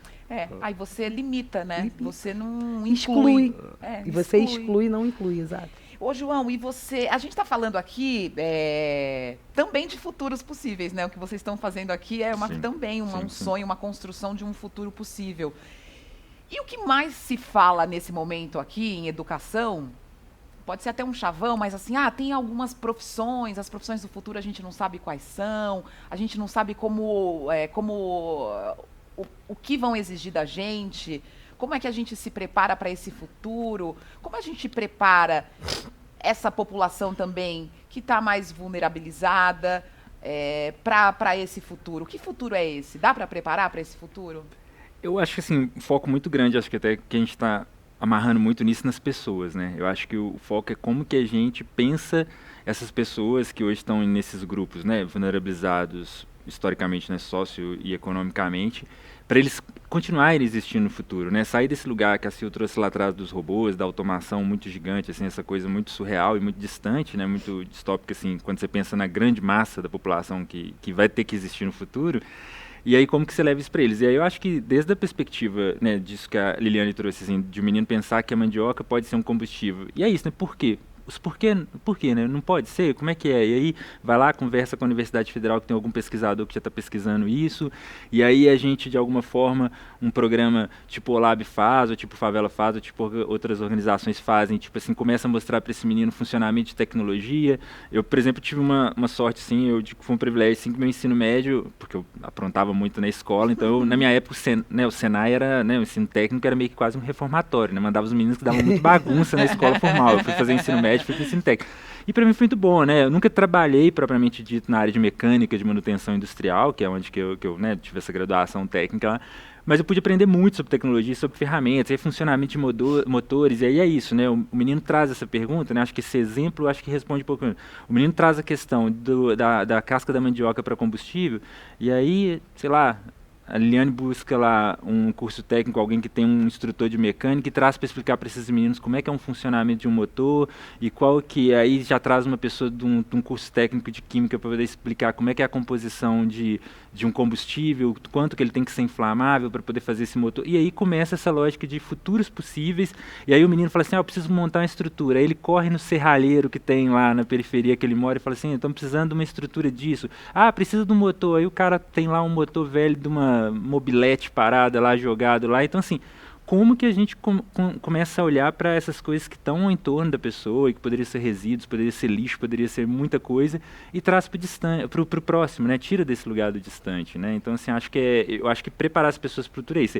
É o menino ser letrado ali na adolescência, na juventude, na infância ali, em tecnologia, para quando chegar no momento de um vestibular, de um Enem, ou de qualquer forma de acesso à educação superior, caso ele decida fazer isso também, né? Que a gente também tem que falar sobre essa questão de escolhas, ele pode ser uma ou um jornalista que entende muito de tecnologia e vai entender como que a tecnologia pode melhorar a profissão dela para poder continuar existindo. Um médico também pensar como que isso, o engenheiro, o agrônomo e tudo, como que essas pessoas usam a tecnologia como mais uma habilidade, né, desenvolvida, né? Uma coisa que não é distante, uma coisa que assim, eu consigo entender o que é tecnologia, né? Igual você falou assim, o algoritmo entrou na questão do dia a dia das pessoas, mas hoje, né, quantas pessoas entendem realmente o que é o algoritmo, o que ele funciona, onde que ele está nisso, né? Eu adoro as pessoas que falam assim, eu vou no celular aqui porque, né, um grande player de tecnologia está me ouvindo e tudo, mas tipo, tá em todo lugar, né? Então, assim, em todos os lugares, então as pessoas acham que estão se protegendo, mas é interessante você entender até para você saber o tanto que você já está dentro, né, dessa matrix, vamos dizer assim, né? E como que a gente também já não tem como sair mais, né? A gente tem que entender como que a gente vive no futuro, né? A gente constrói esse futuro que é possível para mais pessoas, né? E menos isso. Todas as falas de vocês trabalham com num lugar de potência, né? A gente está falando de algumas comunidades vulneráveis, né? Mas a gente está falando aqui só de potência. É uma forma de olhar? Sim, sem dúvida. Porque acho que também, pensando no Brasil, né? Pensando todas as maiorias silenciadas que existem nesse país, para usar uma frase da Lélia Gonzalez, né? Porque não somos minorias. Acho que essa ressignificação também de um lugar de ausência para um lugar de potência é muito importante, porque senão você não tem autoestima, né? E eu acho que eu, pelo menos, uso muito o otimismo como uma ferramenta, não como um estado de espírito. O otimismo, para mim, não é um estado de espírito, é uma ferramenta para continuar acreditando, fazendo o que eu faço, enfim, desenvolvendo. Tem horas que não dá certo, tem horas que a gente vai por outros caminhos, mas a gente estava falando muito no começo, o quanto que o erro também é importante para a gente aprender, e a gente não é criado numa cultura onde o erro é valorizado, geralmente, né? Se você errou, você já está excluído, você está fora. Acabou. E isso é uma coisa muito legal que eu aprendi dentro desse contexto de cultura maker, né? De cultura do faça você mesmo, que o erro é uma coisa super interessante, porque o erro também te dá outros elementos, te dá outros caminhos, né? E quando a gente olha pensando sociedade, vulnerabilidade social, erros, possibilidades, potências, né? A gente fica assim, cara, tem muita coisa interessante, tem muita coisa legal que não aparece. Por que essas coisas não aparecem? Por que essas pessoas não estão aparecendo? Né? Eu não estou querendo romantizar a falta de estrutura, jamais, porque isso é uma realidade. Né? A gente sabe que também falta de estrutura, e aí são várias camadas, a gente está falando de política pública, de várias outras questões, mas como é também poder valorizar esses saberes, que eu acho que é uma das coisas mais ricas que o Brasil tem, né? Que é isso que o João trouxe como exemplo, a Liliane falou super bem, desde o menino da mandioca, da casca da mandioca, ao cara que entende de automatização, de carros, etc. Como que a gente dá match com isso? Né? E até porque eu acho que as soluções, elas vêm não de um lugar só, não existe uma bala de prata, né, para a complexidade dos problemas que a gente vive, tanto na educação quanto na sociedade como um todo. Então, como é trazer várias áreas de saber para poder dialogar e pensar isso, sabe? Eu acho que isso é muito rico. Isso é potência. Né? E é nessa coisa que a gente tem acreditado, acho que muito para desenvolver as coisas que a gente tem feito nesses últimos tempos. Liliane, quer completar? E eu também aproveito para colocar mais uma questão aí. Fico pensando o que te motivou, o que te motiva nos seus projetos, porque você tem 24 anos. Sim. Né? Sim. A gente está falando assim, os jovens estão aqui também. Os jovens estão aqui. Então, o que te motivou a esse caminho que você conseguiu traçar? Só fazendo a complementação assim bem rapidinha ao que o João falou, que é aquela questão de como tipo não fazer com que isso seja distante, que a Sil também completou um pouquinho, que é essa questão de eu sou muito a favor da vivência, sabe? Como é que a gente vai mostrar para, por exemplo, o público que eu trabalho é vulnerável, sabe? Como é que eu acredito que o deles também. Mas como é que a gente vai trazer que existe um futuro de inovação, de tecnologia para pessoas, para crianças, sabe? Para adolescentes e, enfim, que não tem o mínimo, assim, nesse contexto, assim, educacional, sabe? E a Silvana falou uma coisa bastante interessante, que é a questão da vivência. A gente não vai conseguir... até um exemplo do menino que eu falei, que é o Jonathan, da Casca de Mandioca, ele só conseguiu pensar em uma coisa além, né, assim, dentro do contexto que a gente está falando aqui, a partir do momento que ele foi imerso em um contexto, sabe? Então, eu sinto ainda uma falta, sabe, ou de políticas públicas, ou de ter algumas coisas dentro das escolas mesmo, principalmente das de rede estadual, de rede municipal, que incentive, sabe, esse pensamento nas crianças. E é basicamente, já respondendo sua pergunta, isso que me motivou. Entendi. Porque eu tive uma experiência que foi... Eu sempre fui, assim, desde criança, voltada, assim, um pouco para o social. Então, eu fazia algumas ações, mesmo que relacionadas à igreja, ou então com grupos de colegas, de amigos.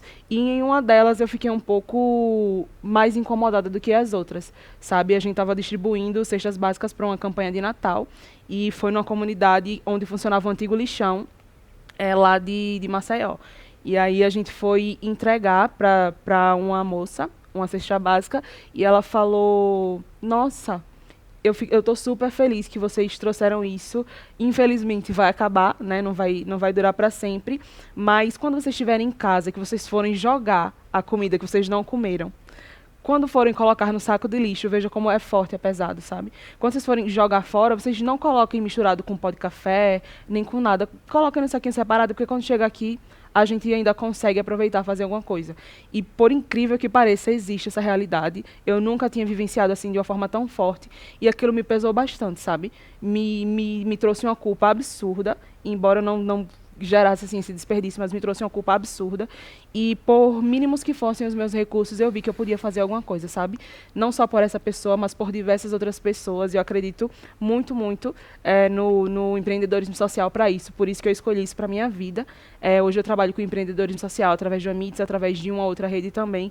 E eu não poderia me sentir mais realizada, né? A Sil falou um pouquinho dessa questão do erro. Eu já errei muito também em relação, tipo, eu vou testar uma solução aqui, errou, deu errado. Não, eu não vou parar, eu vou continuar, porque minimamente eu aprendi alguma coisa que vai me ajudar em uma outra ideia, que vai me ajudar a repassar o conhecimento que eu aprendi com esse erro para outra pessoa que vai conseguir propagar, e assim a gente vai caminhando, sabe? Então, é isso que me motiva todos os dias, é saber que com o mínimo que eu tenho, ou o mínimo que eu possa fazer, eu consigo juntar outras pessoas que vão conseguir fazer coisas para que outras pessoas que não conseguem fazer ainda entendam que elas também conseguem fazer e que elas vão conseguir fazer e vão conseguir passar por uma fase melhor e ainda ajudar outras pessoas.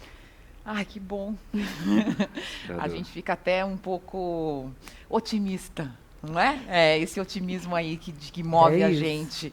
Isso também é importante, é um motor importante. A gente falou de potência, né? Desses lugares de potência. Você quer fazer alguma complementação? Não, eu acho que é muito isso que as meninas falaram mesmo. Eu acho que a desigualdade acaba que quando a gente inverte esse olhar, igual a Sil falou, a gente começa a olhar como oportunidades, né? Que é isso, né? Essa ausência, né? Essa escassez, ela acaba que cria isso, né? Muita inventividade, muita criatividade. E aí, de novo, né, sem romantizar essa coisa de ser criativo para resolver problemas, é porque as pessoas precisam resolver problema. Então, assim, não tem nem lugar de romantismo, né? É a questão das urgências ali, né? Então, assim, acho que é muito isso, né? Quanto mais, né, igual, assim, posso chamar a Liliane de jovem, né, que eu tenho 40 anos e tudo, então, eu acho que vem muito esse lugar, assim, de onde, né? Onde que vira essa chavinha e que ela conseguiu ter acesso a essa educação libertadora, sabe? Porque, sei lá, tem vários autores, tem um que eu gosto muito, que é o Amartya Sen, que é um indiano que criou, né, foi um dos co-criadores do IDH e tudo, e que ele fala dessa educação para liberdade, e ele fala disso, educação libertadora. quando você começa a refletir, você acha assim, nunca nós, né, adultos, que foram professores, educadores, vamos conseguir dar uma educação libertadora, porque nós já estamos numa fase que a gente está buscando, ou terminando de buscar, ou continuando buscando respostas para problemas que a gente já conhece como adulto. E a gente já coloca, às vezes, numa juventude, pessoas até crianças e adolescentes, tudo, a lógica de que eles têm que crescer buscando respostas para aquilo. E aí, é muito legal quando você tem uma oportunidade de, às vezes, você colocar 2 jovens, 2 crianças, 2 bebês para aprenderem juntos, porque eles estão no mesmo nível. Então, assim, o que um for fazendo, o outro vai entendendo que aquilo é certo e tudo, e eles vão crescer. E a gente, tendenciosamente, a gente vai querer que as pessoas busquem respostas. Não, você tem que resolver isso, porque você tem que arrumar um emprego, porque você tem que pagar esse boleto, porque você tem que isso, né? E tal, é muito louco, assim, acho. Né? Você... Parece que é a motivação errada, né? Sim. Para você chegar num resultado, Sim, né? Talvez sim, essa não sim. seja a motivação, exatamente. E qual é a motivação? Por favor, responde. Qual é a motivação? Cara, não sei. A minha tá muito ligada a uma ideia de transformação, assim, né? De como que a gente melhora a vida das pessoas, assim, como que... Porque não é possível um lugar tão rico, né? Onde tudo que a gente planta dá, né? Tipo, isso é uma riqueza do Brasil. Eu tenho isso também, eu ouço a Liliane falar e eu me reconheço que eu também já sou da geração do João, né? E fico assim, cara, essa chavinha, né? Ela é tão... E aí a gente sempre quer entender como é que isso... Como que aconteceu, Como né? que isso aconteceu? Quem te estimulou? Né? Eu acho que tem uma coisa que é a visão, a ampliação da visão de mundo também, né? Das coisas, assim. Hoje eu me vejo muito como uma ativista dos sonhos, né? E eu sou uma ativista dos sonhos porque eu acho, e pode parecer até um papo meio poliana, mas é porque eu acho que é a nossa capacidade de sonhar, né, com outros futuros, né? E aí trazendo futuros no plural também, porque eu acho que o futuro, ele não é né? O futuro, eles são plurais, né? Eu acredito que deveria ser assim. E essa capacidade que a gente tem de sonhar, de planejar, de desejar, ela é o que, para mim, ela é essa chavinha, entendeu? Que é essa busca. Você acha uma coisa, não é possível. Você, entendeu? E por isso que eu me vejo muito como alguém que acredita que o sonho, ele tem que estar, essa camada do sonho, porque é ele que faz a gente querer transformar as nossas realidades. Né? Então, cada vez mais me vejo como uma ativista dos sonhos, assim. E eu gosto de plantar essas sementes, assim, né? Acho que a gente tem que plantar mais sementes do que quebrar galho hoje em dia. E plantar semente, falar para esse jovem lá que ele pode sonhar, que ele pode ser um cientista. E isso muda a realidade. Né? Isso não está num lugar só subjetivo. O rapper Emicida tem uma música que ele fala, eu sou milionário do sonho. Verdade. Eu gosto muito disso. Eu sou milionário do sonho. Bom, é um sonho que a sociedade toda precisa participar, né? Sim. Aí entramos em alguns problemas.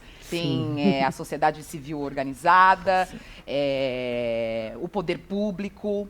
E onde está o nosso engasgo aí, quando a gente pensa nessa conexão da sociedade civil e do poder público? Por que a gente não consegue ganhar uma escala nesses projetos? Esses projetos deveriam ganhar escala. Eu queria que vocês refletissem um pouco sobre essa questão. Quem começa? Nossa, vale. Vai, manda ver. É que você falou isso um pouquinho, eu liguei um pouco uma coisa que a Sil e que o João falaram, é que existe uma trava, eu acho que essa seria uma trava, sabe? Porque eu sinto, talvez vocês discordem, mas a minha opinião é que existe algo que quer impedir com que isso aconteça, existe algo que não quer que isso evolua, sabe? Principalmente quando a gente fala da sociedade civil, do poder público que você falou, eu sinto que uma classe que poderia fazer, por exemplo, muito mais do que empresas privadas que investem ou de organizações não governamentais que fazem. Não existe, sabe, uma ligação entre elas. Não existe, talvez, a força com que, por exemplo, os nossos trabalhos aqui fazem pela sociedade. Tipo, essas pessoas teriam mais forças de fazer, mais recursos, mais meios, mas, na minha visão, elas optam para não fazer. O motivo, acho que fica a critério, né? Mas já ouvi muitas pessoas falarem da romantização do empreendedorismo social, da romantização dos sonhos, e como a Sil falou, eu concordei muito com ela, porque eu sou uma pessoa que também sonha muito, sabe? E isso, para mim, é o meu sonho, assim, por exemplo, dentro da área que eu trabalho, ver a fome acabar no mundo. É claro que tipo, talvez nem aconteça, infelizmente, mas talvez a gente consiga fazer, sabe? Então, não existem meios fáceis para que isso aconteça. Eu acho que é um trabalho de sonhos mesmo, com pessoas que queiram fazer. E não é romantizar o empreendedorismo social, mas a gente consegue ver já hoje vários exemplos. A gente tem, por exemplo, trazendo outro caso, eu nunca tive, assim, oportunidade, na verdade, até financeira da minha família, de estudar inglês desde criança, sabe? Hoje eu não sou fluente em inglês, sabe? Mas a gente tem um negócio que faz isso, que é um negócio social, do Gustavo Fuga, não sei se vocês conhecem, que trabalha com a democratização do acesso à outra língua para as pessoas. Ele é do Rio de Janeiro, então ele faz um trabalho excelente, eu super me inspiro nele. A gente tem o Edu Lira, que faz um trabalho incrível também, que consegue mobilizar várias pessoas. Eu acredito que essa seria uma junção que deveria ser feita, né? Eu acredito que já está sendo feita, mas é uma conexão mesmo, que é um pouco do que a gente falou aqui, de várias pessoas, de vários sonhos, de vários trabalhos que vão conseguir fazer com que esse acesso ele seja passado, sabe, para as pessoas. Entendi. Quem complementa, João? Essa questão da gente fazer projetos em escala, fazer com que essas transformações aconteçam para mais gente. Esse é o lugar? Porque a Sil também falou que ela acredita também ali em ações pequenas que vão se juntando. Total, eu acho que eu fico no meio do caminho com isso, assim, eu fico muito nessa questão, a escala é importante, mas um pouquinho do que a Sil trouxe, acho que me faz questionar uma coisa que é muito próxima para mim, assim, que é do como, né? Então, assim, eu acho que, por exemplo, né, sendo muito sincero, assim, a gente nunca teve ilusão ou alguma coisa assim de, por exemplo, ou Favela, ou Futuros, ou outros projetos que eu estou envolvido, eles estarem em vários lugares do Brasil ou do mundo, né? A gente sempre questionou como que a gente ia chegar lá, e aí chegar junto faz mais sentido. Então, assim, como que a gente consegue produzir tecnologias e metodologias que sejam acessíveis em linguagem, em processo e tudo, para que seja, sei lá, meio que cápsulas, né, meio nessa lógica de semente dos sonhos que a Sil trouxe, assim, que, tipo assim, a gente pode transferir isso para uma organização que tá lá em, sei lá, Jaboatão dos Guararapes lá, e lá essa protagonista com esse grupo, com esse coletivo, possa desenvolver isso lá. Né? Porque tem um pertencimento do território, tem uma linguagem, tem tudo ali que são curvas de aprendizado para qualquer organização, para qualquer negócio, que são muito grandes, né? Então, assim, eu acho que, diferente às vezes do pensamento da lógica, né, do mercado, que vai muito nessa perspectiva de monopólios, ou de que, né, tem que ter a bandeira fincada em vários lugares e tudo, eu acho que nós que estamos nessa dimensão do empreendedorismo social, do impacto social, da aprendizagem, né, mais inclusiva, mais social e tal, dessa educação mais tecnológica nessa perspectiva, a gente tem que entender disso, né, como que a gente consegue empoderar outras pessoas para que elas sigam, né, e isso possa voltar para a gente em trocas, para que a gente também possa evoluir nosso pensamento, nossas metodologias e nossos processos, né, a gente ser menos dono das coisas, né, menos proprietário, né, e mais isso, porque eu acho que para a gente, eu posso dizer que eu acho que essa lógica de inovação aberta, de trocas, funciona muito melhor, né, do que às vezes as pessoas na lógica de mercado pensam, né? Tipo assim. Eu acho que escala, né, o impacto e escala são as palavras que são desse tempo, né? E como que a gente pode criar essas soluções que muitas vezes são pequenas e locais, como que a gente escala isso? Eu acho que isso é importante, é uma pergunta que eu não tenho uma resposta, mas também me preocupo muito com a qualidade, né? E não só com a quantidade desse impacto, né? E não só para ter dados e números, enfim. Eu acho que essas coisas hoje ainda não acontecem desse jeito porque não tem interesse, né? Por parte de quem dá as canetadas, de quem, enfim, de quem tem poder, né? Porque a gente poderia... As coisas, elas não são naturais, elas são culturais. Para mim, a cultura, ela dá conta de resolver muita coisa, né? E cultura é hábito. A gente precisa criar culturas, né? E aí, nesse campo, para mim, tem um monte de coisa que a gente precisa desaprender para aprender um monte de coisa nova, né? E aí tem que limpar o HD, tem que gerar espaço e tem que estimular quem tem poder também a querer colaborar com isso, né? Porque uma andorinha só não faz verão. Claro que juntas somos mais fortes e transformamos, mas quando a gente está falando de escala e impacto nessa magnitude, é toda a sociedade envolvida. É toda a sociedade. Tem uma comunidade que é mais impactada, né, que está ali na resistência, mas é preciso um pacto da sociedade inteira, né? E para mim esse é um momento chave para isso, repactuar, fazer um novo acordo social.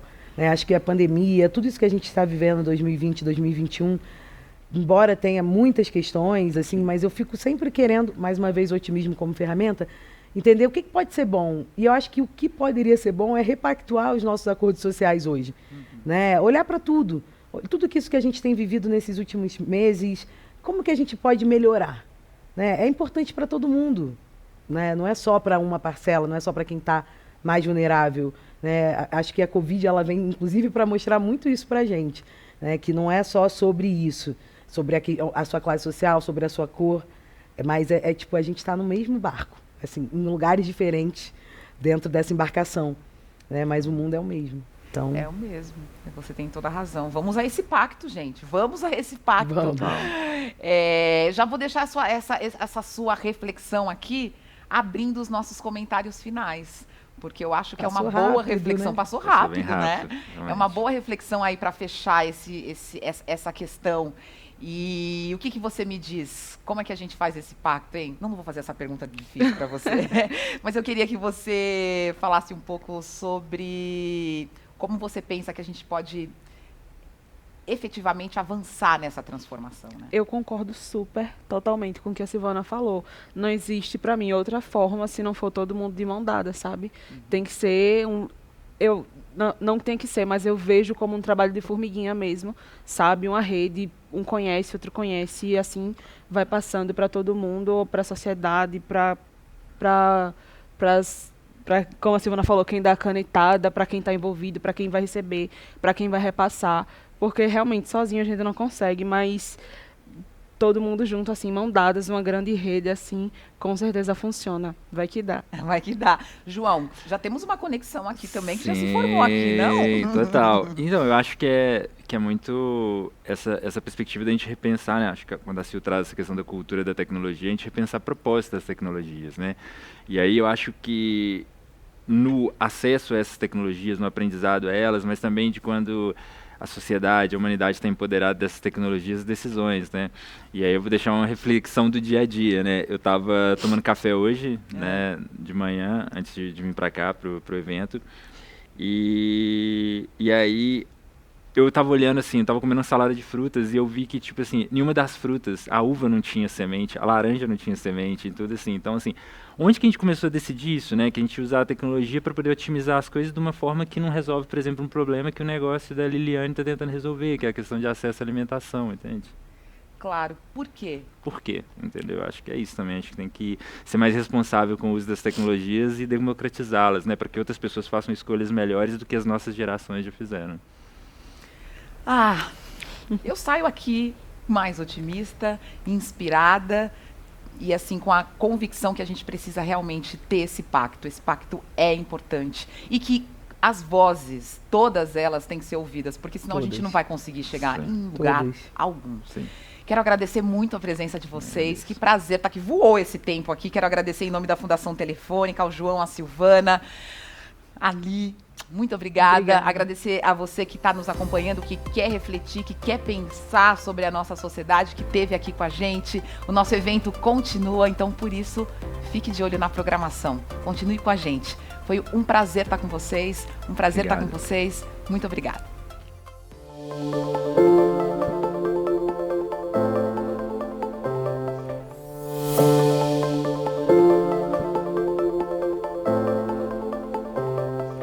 Oi, eu sou o Pedro Lacerda, sou especialista em engajamento, comunicação, internacionalista e coordenador de narrativas do Instituto Update, conselheiro do Engajamundo, que é uma organização que trabalha de jovem para jovem, e entendi o papel dessa juventude como pessoas que estão refletindo e propondo soluções para os problemas complexos do Brasil e do mundo. Hoje eu vou trocar ideia aqui com o Alexandre, com a Karen e com a Lúcia, no nosso painel sobre como preparar as juventudes para o futuro. E queria começar contando um pouquinho de cada um deles. O Alexandre, ele é presidente do Instituto Singularidades, é pesquisador do Transformative Learning Technologies Lab, da Universidade de Colômbia. do Centro de Economia e Política do Setor Público da Fundação Getúlio Vargas, de São Paulo, e palestrante. Também já foi secretário da Educação da cidade de São Paulo entre 2006 e 2012, e recentemente, entre 2017 e 2019, além de ampla experiência como executivo em diferentes instituições governamentais e ONGs.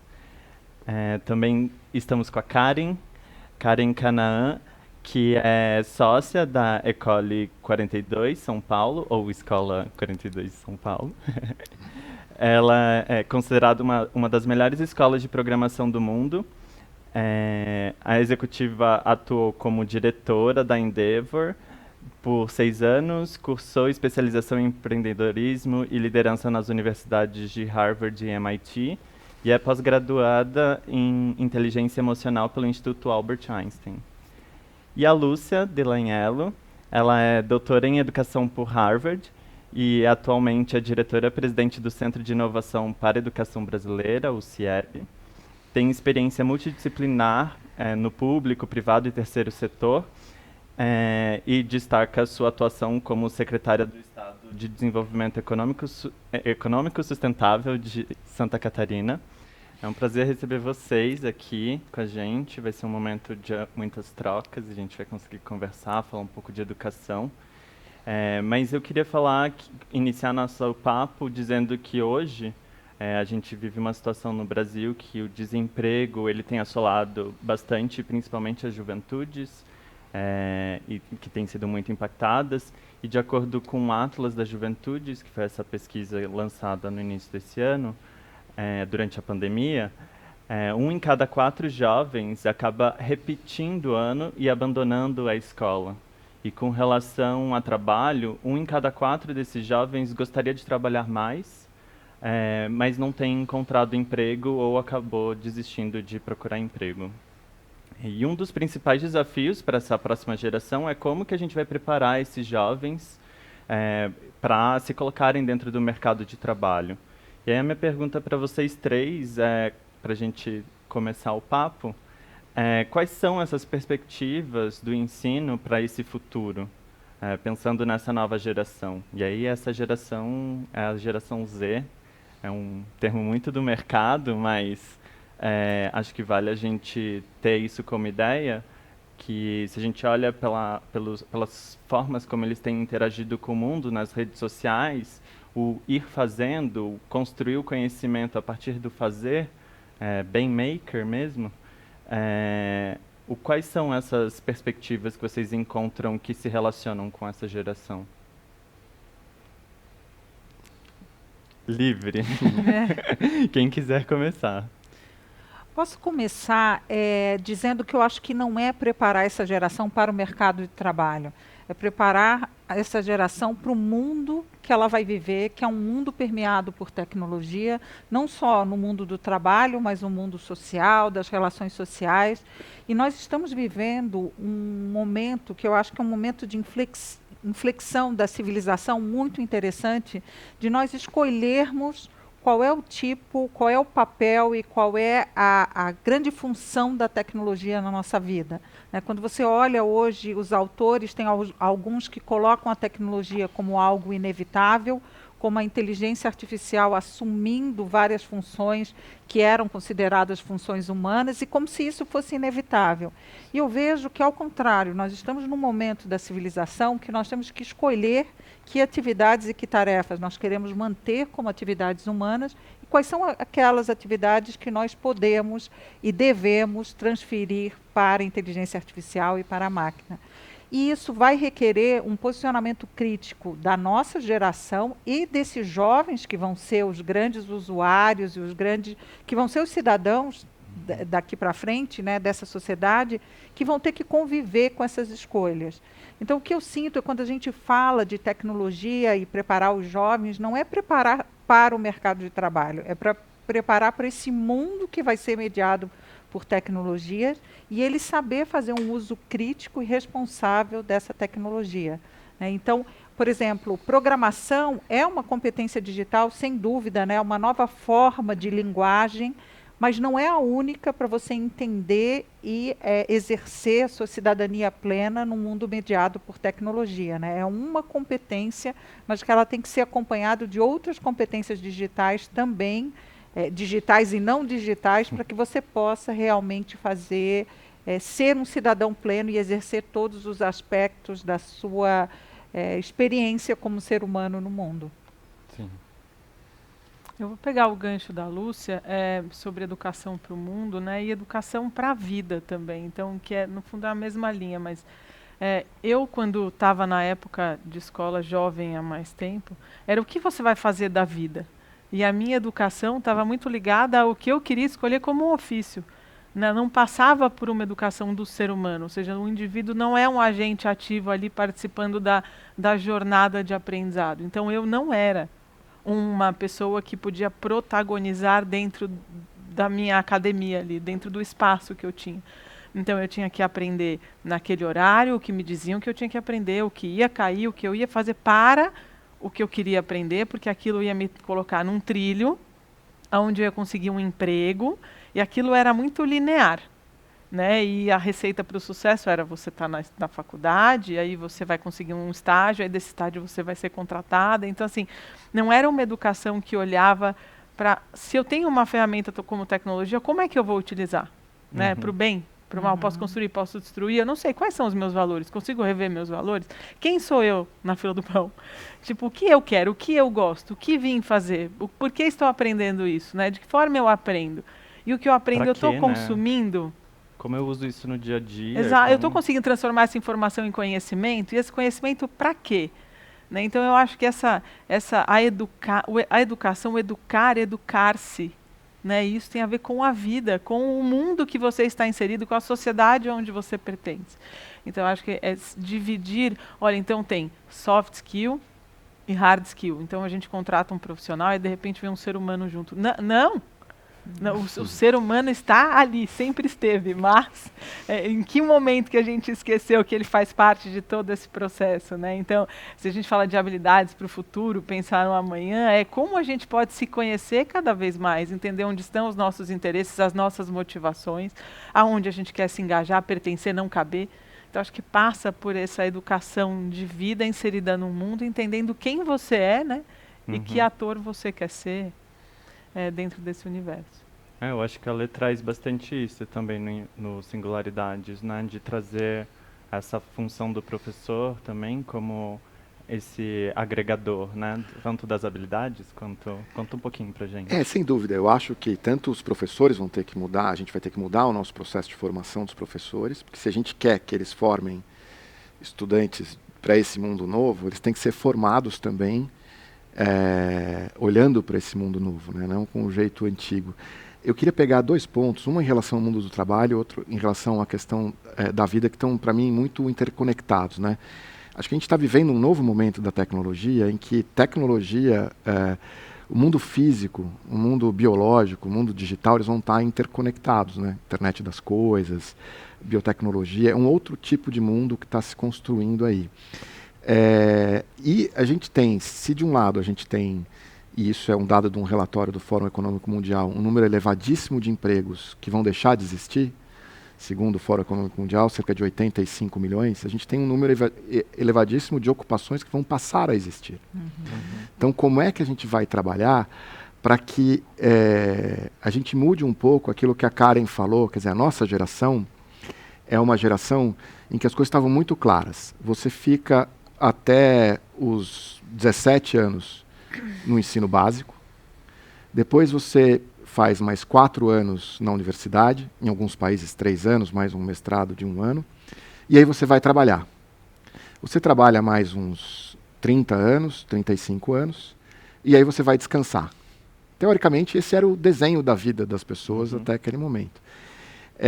E aquilo que você estudava na faculdade era o teu cartão de visita para aquele emprego que era pré-determinado por aquilo que você aprendeu ou não. Eventualmente, você caminhava entre empresas ou entre empregos, ou virava um empreendedor, mas esse era mais ou menos, né, o tipo de vida que alguém que se formava até os anos 80, 90 tinha.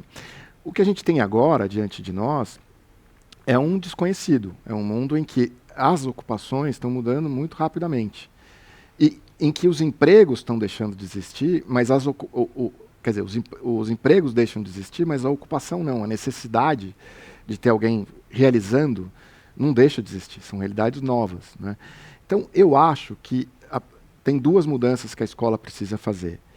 Uma é formar pessoas capazes de entender que elas vão ter que aprender ao longo de toda a vida delas, não mais parar num determinado momento ou fazer um determinado curso depois que se formou, né? Entender que a sua carreira vai ser muito mais fragmentada e o que tem um lado do desconhecido, mas tem um lado do prazer de você poder ser mais de um, né? Que as gerações anteriores não tinham.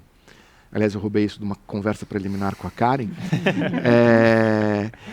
E a outra é que todo o espaço é um espaço de aprendizagem. Não é mais só a escola. Então a gente precisa mostrar para essas crianças e jovens que conseguir trabalhar com eles o prazer de aprender, o prazer de fazer as escolhas do que aprender e que todo lugar é lugar de aprender, informalmente, na escola, fora da escola, na rede. E por isso a gente precisa formar, e aí voltar talvez a um grande educador que está fazendo 100 anos agora, que é o Paulo Freire, pessoas capazes, autônomas e que tenham um pensamento crítico, que é algo fundamental para que elas possam fazer as escolhas. A escola antes nos entregava um volume de conteúdos muito restrito. Hoje o mundo nos entrega um volume de conteúdos muito amplo. E essas pessoas vão precisar saber escolher o que é melhor, seguindo princípios éticos e outros princípios que tenham sentido para a sua vida. Até para tentar trazer mais interesse desses alunos, né, de continuarem dentro da escola, fazer sentido estar na escola, aprendendo aquelas milhões de matérias e tudo para passar no vestibular e evoluir nesse sentido, mas a escola também de trazer outras informações que podem agregar no conhecimento desse aluno para ele, enfim, pensar o mundo lá fora, né?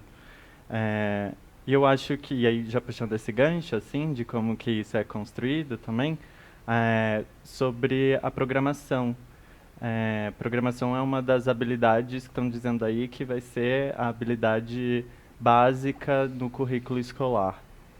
E a Karen trabalha bastante com isso na Escola 42, não vou falar o nome em francês, que é esse novo currículo básico, né? E aí eu queria te perguntar, Karen, quais são essas habilidades básicas que você tem visto que contribuem também para o seu próprio projeto, mas também que você encontra e percebe que pode contribuir para esse ensino básico? Não é uma pergunta só para a Karen, não, tá? É para você também. Tá bom. Eu acho que na questão que você falou de aprender matemática, né, ou programação, eu acho que eu aprendi matemática não para virar um matemático, né, mas para saber fazer conta. Então, acho que a programação, a lógica, está ali para você programar e não ser programado, em algum nível que isso significa para você. Então, o fato de você hoje, em muitos trabalhos que nós já fizemos, a gente se sentiu refém por não saber absolutamente nada de linguagem. Então, eu acho que ter a lógica, ter ali o pensamento crítico, o desenvolvimento relacional, o aprender a aprender, a colaboração, eu acho que tudo isso permeia o que é o universo de programar. Você não faz isso sozinho, você faz em colaboração. O coletivo diverso é o que encontra respostas para problemas complexos que a gente ainda nem sabe. Então, eu acho que vem com a matéria da programação uma oportunidade de você trazer, como o Alexandre mesmo disse, né, a vida é pedagógica. Então, se a gente continuar achando que a gente está indo para a escola aprender matérias para passar no vestibular, a gente passou pela escola sem passar por ela. Porque a gente olhava, eu preciso passar no vestibular. Então, o passar é um verbo que te convoca a viver. Então, você precisa passar pelas matérias que estão ali. Por quê? Porque importa você saber lógica, importa você saber onde você está no mundo, que a geografia importa, você saber o seu passado, então a história. Então, quando eu olho para a escola hoje, como mãe, tendo filhos pequenos, eu olho para um lugar que não faça um desserviço de valores. Né? Então, assim, como é que eles enxergam que a criança é um ser cheio, que pode extrair, não vazio, que tem que imputar. É assim que a gente olha para os cadetes ou para as cadetes hoje, que são crianças que nasceram há faz tempo. O que são os cadetes? Que são os alunos e as alunas da 42. Ah, tá. Então, né, são adultos, mas são crianças que nasceram faz tempo. Então, já chega numa andragogia, já chega com crença, já sabendo, achando que estão prontos ou que precisam estar prontos, que tem resposta. Não, não tem. A gente está pronto de prontidão. Na escola, o interessante seria, olha, você vai... Aqui a gente te ensina não a aprender, mas a seguir aprendendo. Uma coisa que o Alexandre falou também. Então, como é que você segue aprendendo, sempre de prontidão a dizer, não sei, mas vou saber. Não sei programação, mas vou saber. Sei pouco disso, já não vejo, vou ver. Então, sim, eu acho que a programação é algo importante que deveria estar dentro da lógica, assim, a lógica em si, não necessariamente a linguagem de programação de um currículo. E quando a gente fala de habilidades, eu acho que é entender que o indivíduo se desenvolve para conviver em grupo, em comunidade, trabalhar no coletivo, né, entender a escuta, a comunicação, então que seja empatia, qualquer que seja o nome de human skills que a gente quiser dar, que tem um montão, mas que a gente consiga entender que ali tem sim um indivíduo que vai trazer, né, sua crença, sua história de vida, seja ele jovem ou o momento que ele está vivendo, e que aquilo vai estar ali, dentro daquela jornada de aprendizado. Então, as habilidades que a gente mais trabalha na 42 é o aprender a aprender, que é exatamente você entender que você pode aprender de um outro jeito, e qual é o seu jeito, que faz sentido para você dentro dessa comunidade que você tem. A colaboração, então o fato de você contribuir com o outro, você contribui para você, então você vai aprender muitas vezes ensinando mais do que só lendo. Né? O desenvolvimento relacional, como é que você consegue se relacionar com essas pessoas, empatia escutativa, e ao mesmo tempo, dentro de tudo isso, um pensamento crítico, sempre questionar, né? E saber questionar. Por que isso? Mas da onde vem isso? Construir, não ser doutrinado, mas sim construir o teu pensamento em cima daquele assunto. É quase um lema, né? Você falou programar e não ser programado, né? Eu achei muito boa essa frase. Ale, e você? Quais são as suas habilidades que você tem visto? Eu acho que assim, acho que a Karen foi muito feliz, né? Acho que tem habilidades que a escola já desenvolve ou deveria desenvolver, que é pensamento crítico, resolução de problemas complexos, habilidades interpessoais, intrapessoais, então colaboração, flexibilidade, empatia, ética, são todas questões que são muito relevantes para esse mundo novo que a gente está vivendo e está construindo. Né? É muito interessante ver que, às vezes, quando você olha para determinadas etapas da educação, como ela está organizada, a gente vê que talvez a gente tenha uma curva do desaprender. Né? Então, eu costumo olhar, por exemplo, quando a gente olha para a educação infantil e vê quantas coisas aquelas crianças aprendem em tão poucos anos, né? Dessas habilidades que a gente está dizendo hoje, quer dizer, você tem 3 pazinhas num tanque de areia e tem 5 crianças. Como é que elas vão decidir entre elas construir um castelo juntas? Né? Abrir o desafio, né? Deixar elas se desenvolverem no desafio. E essas crianças vão aprendem ralando o joelho, né? Aprendem a errar, aprendem que ela desenha de um outro jeito do coleguinha e isso não é ruim, não tem o certo, não tem o errado. E depois a gente vai acostumando as pessoas ao contrário, quer dizer, só existe uma resposta certa, só existe um jeito de fazer. Então acho que a escola precisa começar a se repensar se ela quer essas habilidades, você não são lectures, uma aula que você vai ensinar o que é a colaboração, mas é como você trabalha para que eles colaborem entre si, como você trabalha e desenvolve projetos em que surge a questão da empatia, da diversidade. Não é um processo racional. E aí, só para terminar, com outro exemplo que é muito interessante, o mundo tem vivido, aos trancos e barrancos, o Brasil e o mundo, a inclusão das pessoas com deficiência na escola. E é muito interessante ver que as gerações anteriores aprenderam que as pessoas com deficiência têm direitos e elas têm os mesmos direitos que as que não, a princípio, não têm nenhum tipo de deficiência, mas isso foi um processo racional. É muito diferente de uma criança que aprende a brincar com outra dentro da escola. Então, assim, a escola precisa apostar na vivência, precisa apostar na construção desses saberes a partir da pedagogia e não do jeito tradicional de ensinar. Esse é um grande desafio para que a gente consiga desenvolver esses valores tão importantes como a Karen disse. Sim. Eu queria escutar um pouco da Lúcia, porque ela trabalha no CIEB, que é o Centro de Inovação para a Educação Brasileira. E eu queria escutar um pouco de você, porque provavelmente vocês conseguem também ter uma noção do que está sendo desenvolvido nas escolas e o que vocês estão vislumbrando para esse futuro. Eu falo muito do futuro, mas o futuro é quase o agora, né? A gente trabalhar no agora para pensar nesse futuro. E aí eu queria saber se você já tem vislumbrado algumas habilidades nesse sentido. Foi interessante, aí somando tudo que a Karen e o Alexandre já falaram, quando a BNCC, né, a Base Nacional Comum Curricular, colocou entre uma das competências gerais que todo estudante deveria desenvolver as competências digitais, a pergunta que a gente mais recebeu, assim, mas o que é isso, né? O que é competência digital?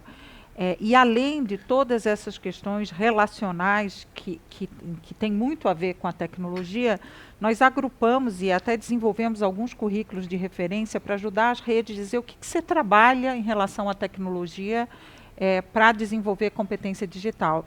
E nós agrupamos esses currículos em torno de 3 grandes áreas. Uma reflexão sobre a cultura digital, e aí a implicação da tecnologia em todas as áreas da experiência humana, desde saúde, educação, economia, né? Tem um livro que eu estou lendo muito interessante chamado O Capitalismo de Vigilância, de uma professora de Harvard, que ela fala que a tecnologia está nos fazendo construir um novo modelo de capitalismo, né, onde a produção, o que se produz, a mais-valia, não é produtos em si ou o lucro da produção, mas sim a informação que nós geramos a todo momento. Então, é realmente um novo momento da humanidade, onde os dados que nós geramos a partir da nossa experiência humana têm um valor agora, e esse valor está sendo explorado por um pequeno número de empresas no mundo, né?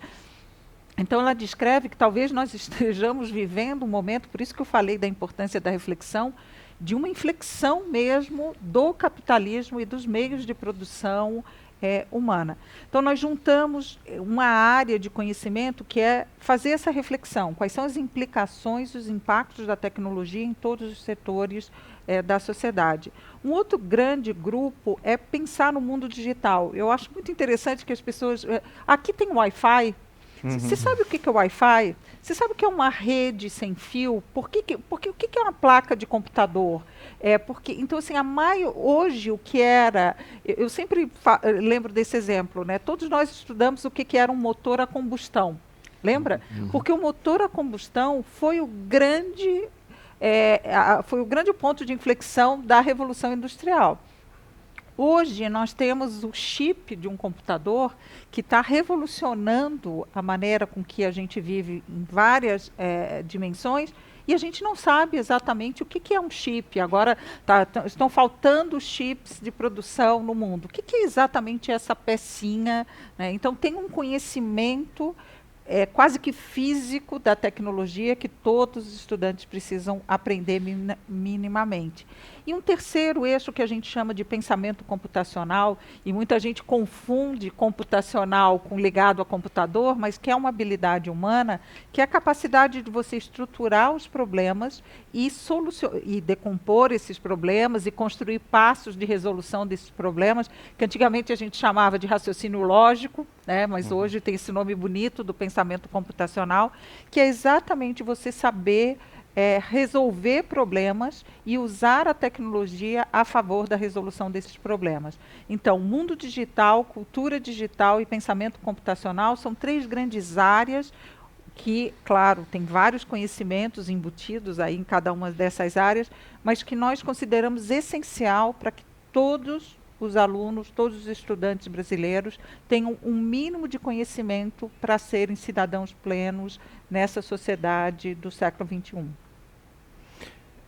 Nossa, isso é muito interessante, assim, e olhando para o trabalho que a gente vem visto de vocês, o ensino colaborativo é um ponto em comum, talvez, assim, de encontro entre vocês três.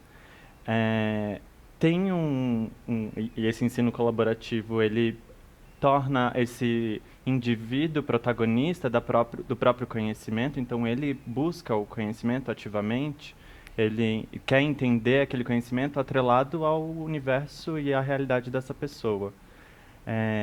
A Escola 42 tem um jeitinho um pouco diferente, assim, e tem um conceito chamado Human Coders. E queria entender um pouco do que é esse conceito e qual que é por que vocês enxergam ele como importante para essa transformação social. Você falou do jeitinho diferente, né? Não tem melhor ou pior, só tem diferente. Né? E é muito importante que as pessoas tenham hoje a opção, né? A oportunidade de escolha, dizer, olha, existe um método que combina mais com a minha forma de aprender, e se eu não me identifico aqui, eu tenho outro método, que é o tradicional, e eu tenho um curso curto, um longo, um profundo, um que é gratuito, como a 42, ou um que paga. Então, ter a opção de escolha para aprender tecnologia e entrar no mercado digital é muito importante. Mas o que é um Human Coder? Né? Para 42, o início de todo o processo é um jogo. Então, assim, se você tem mais de 18 anos, você pode jogar um joguinho e fazer parte do processo de seleção. É um joguinho que não tem nenhuma instrução. Então a gente vive recebendo no Instagram falando, pô, mas não tem um enunciado, mas não é um teste, uma prova, é um jogo. E aí já testa, de chavinha, aí já leva 2 horas, aí fala, mas vou ficar 2 horas nesse teste, então já testa a resiliência, já entende a garra, a curiosidade intelectual, então tudo tem um porquê, né?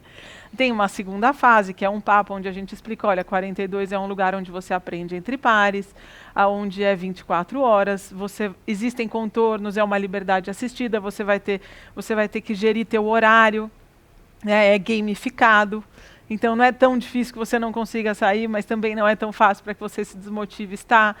Então é um lugar onde você precisa ajudar, ser ajudado, e a colaboração. E tem pessoas que falam, não, obrigada, não faz sentido para mim, e outras falam, meu Deus do céu, até que enfim chegou um modelo para mim. E aí a gente segue numa imersão de 20 dias, onde muito mais do que estar para passar na 42, você vai passar por você. Você vai errar muito. Na 42 você entende que um Human Coder entende que o 0 não te crucifica, o erro não te elimina. Então, assim, faz parte do jogo, da vida, você não ter manual. Na 42 também. E aí você tem que confiar no processo e em você. E aí todo mundo pergunta, mas o que é isso? Como eu sou avaliado? Como eu não sou? Mas por que não tem? Eu não tenho feedback? Não tem. Mas é uma simulação da vida real mesmo. Então você vai se frustrar, você vai ter que pedir ajuda, vai ter que aceitar ajuda, vai ter que, se você sabe mais, explicar para quem sabe menos. Então, assim, todo esse processo faz você conhecer os teus códigos antes de uma linguagem. A gente até brinca, eles estão lá para aprender C, mas eles vão aprender ser primeiro.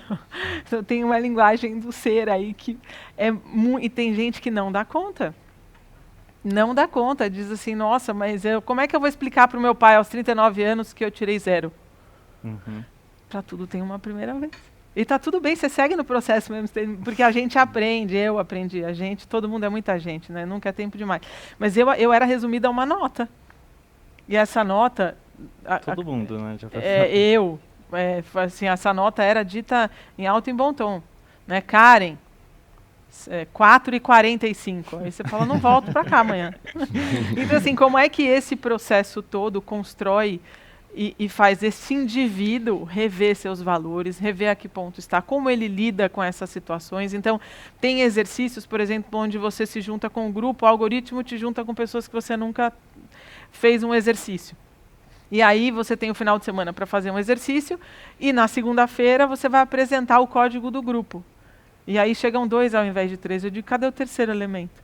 Ah, não sei, ele desapareceu. Eu falei, mas vocês ligaram para ele para saber? Não, eu disse, pois a nota do exercício é a menor nota. Então todo mundo tirou 0. Porque não é só sobre você e sobre o código, é sobre o grupo.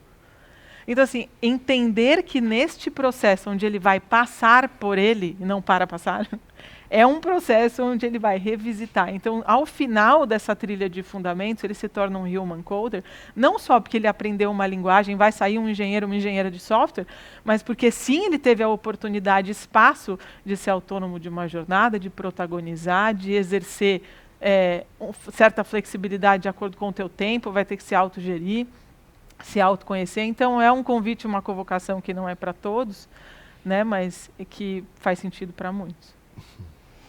Eu estou lendo um livro, é quase um manual, o nome é Bela Baderna.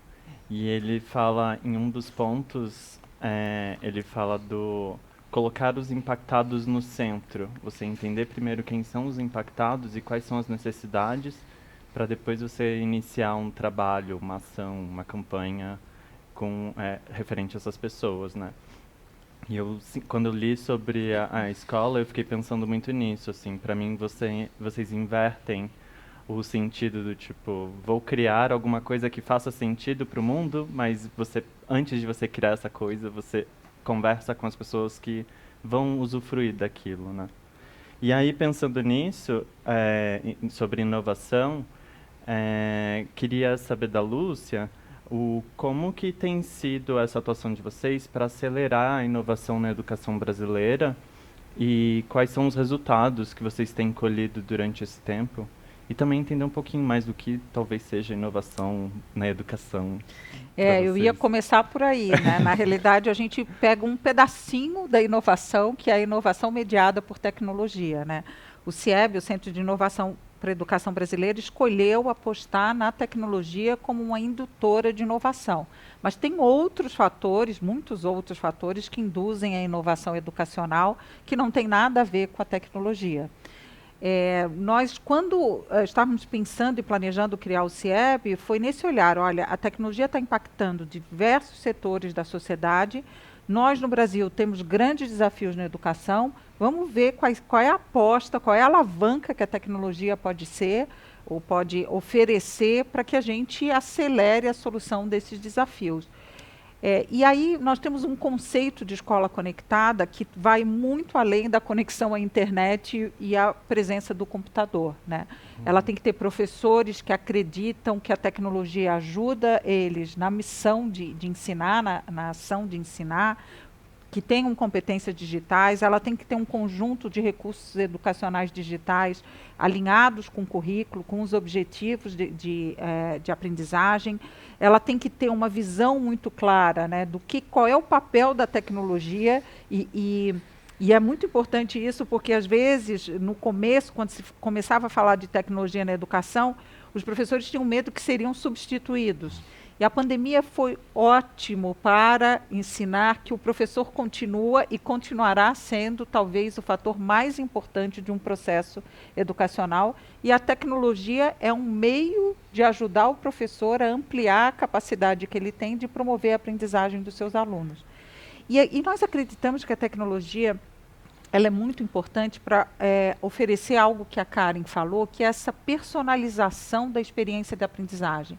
Tem pessoas que aprendem mais lendo sozinhas um livro, outras gostam de uma boa palestra onde já está mais estruturado.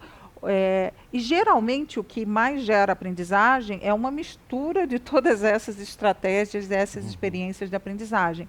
E a tecnologia permite ao professor que ele possa oferecer para os seus estudantes essas diferentes experiências de aprendizagem. E aí cada uma dessas experiências vai atender uma necessidade específica ou individual de cada aluno. Então, hoje o que a gente está vendo é que a tecnologia não é a solução para todos os problemas educacionais, mas ela pode amplificar e ampliar a capacidade do professor de atender essas demandas individuais de aprendizagem e, com isso, a gente conseguir maiores níveis de aprendizagem, né?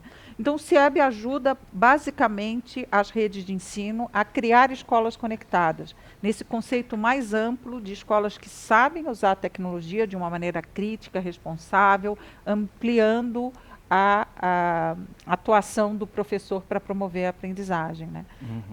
E aí nós trouxemos um conjunto de conceitos e ferramentas que ajudam os gestores educacionais das secretarias de educação a fomentar a criação dessas escolas conectadas, né? Então, nosso trabalho basicamente diz assim, olha, a transformação digital está acontecendo em todos os setores da sociedade, qual é a cara dessa transformação digital na educação pública? E ajudá-los a começar os primeiros passos dessa jornada, né? Legal, a Karen tem essa metodologia na escola, né, de trazer esses alunos, como é que é o nome? Cadetes.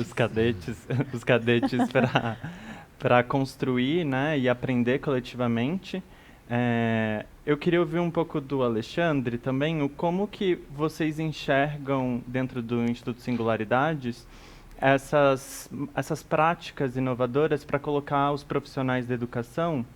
Não sei se quem está nos assistindo sabe, mas o Instituto Singularidades trabalha com o desenvolvimento desses profissionais da educação.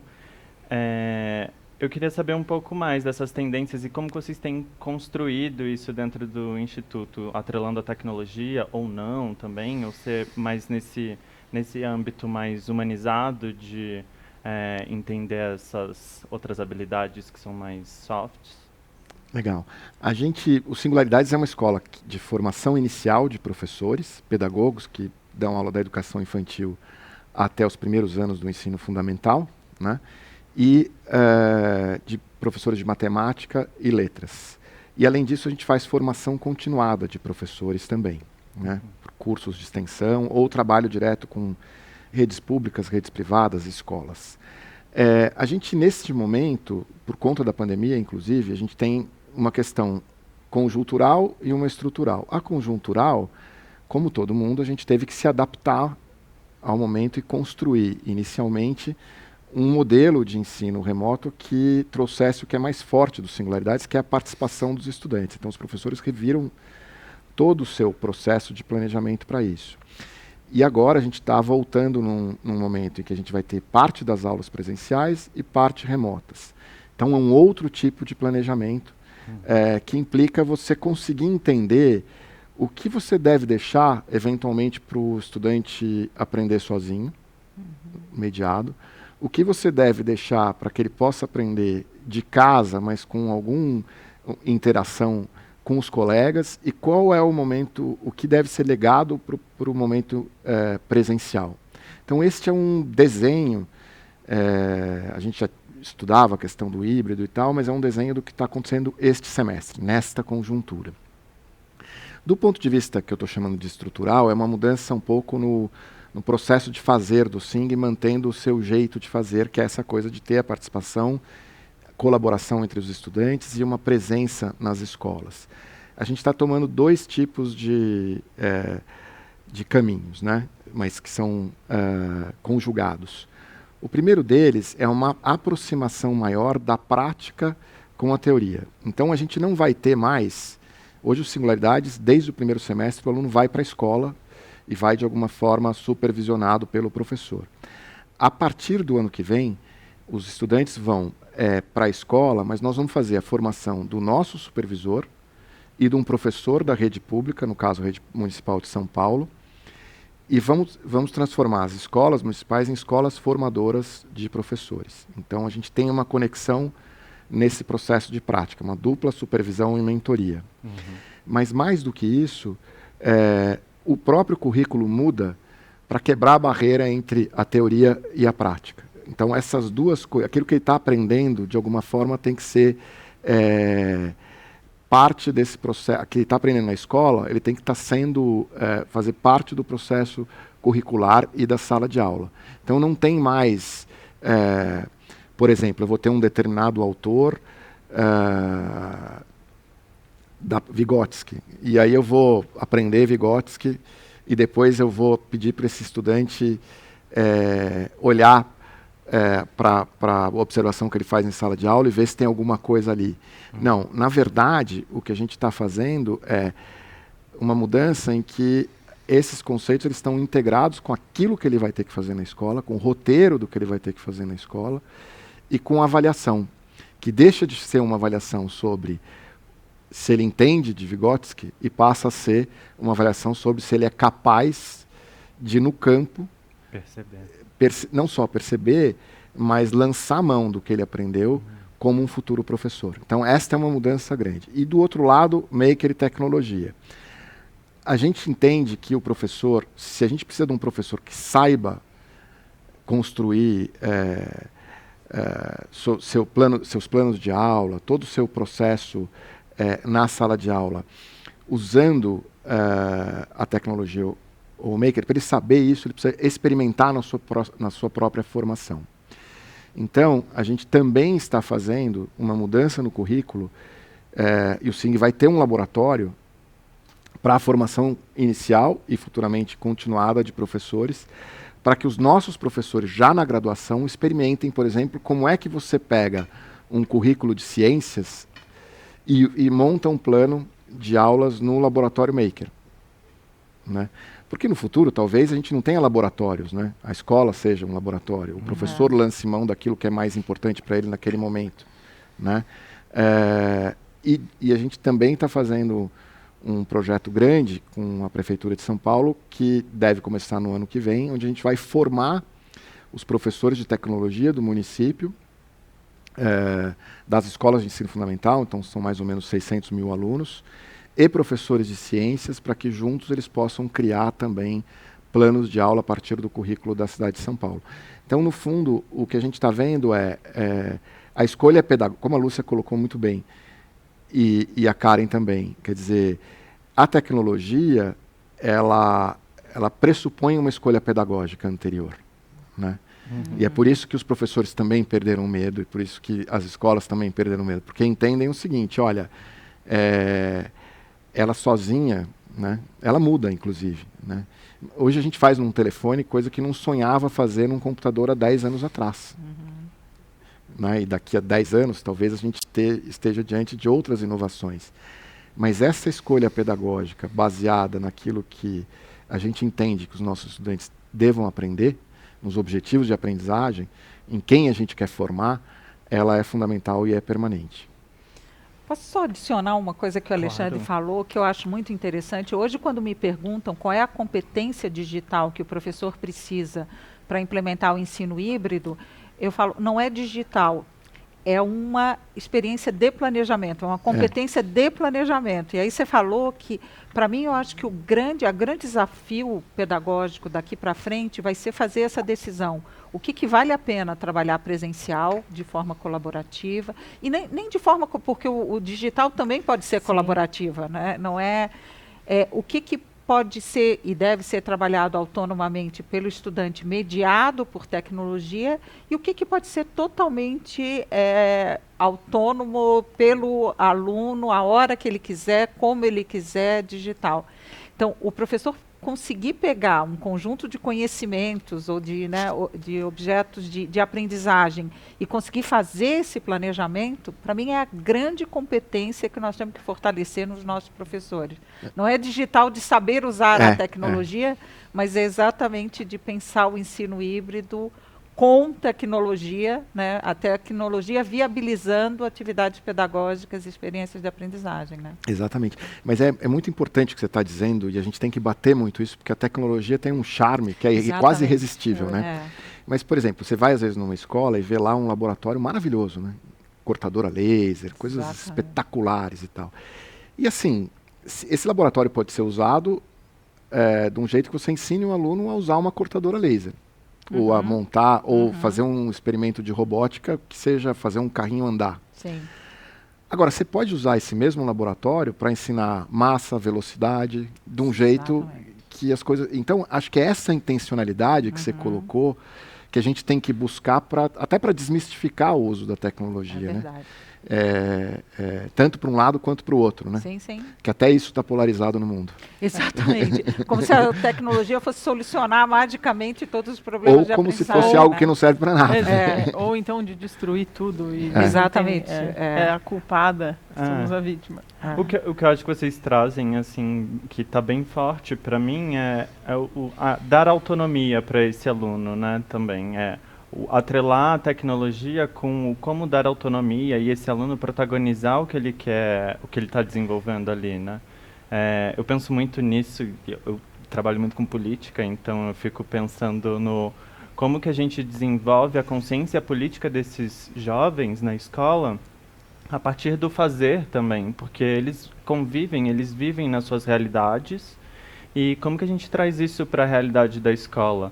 Para mim, seria um a mais que entraria num currículo escolar, para se pensar como é essa atuação, essa participação desse jovem dentro do ambiente do ser político, né?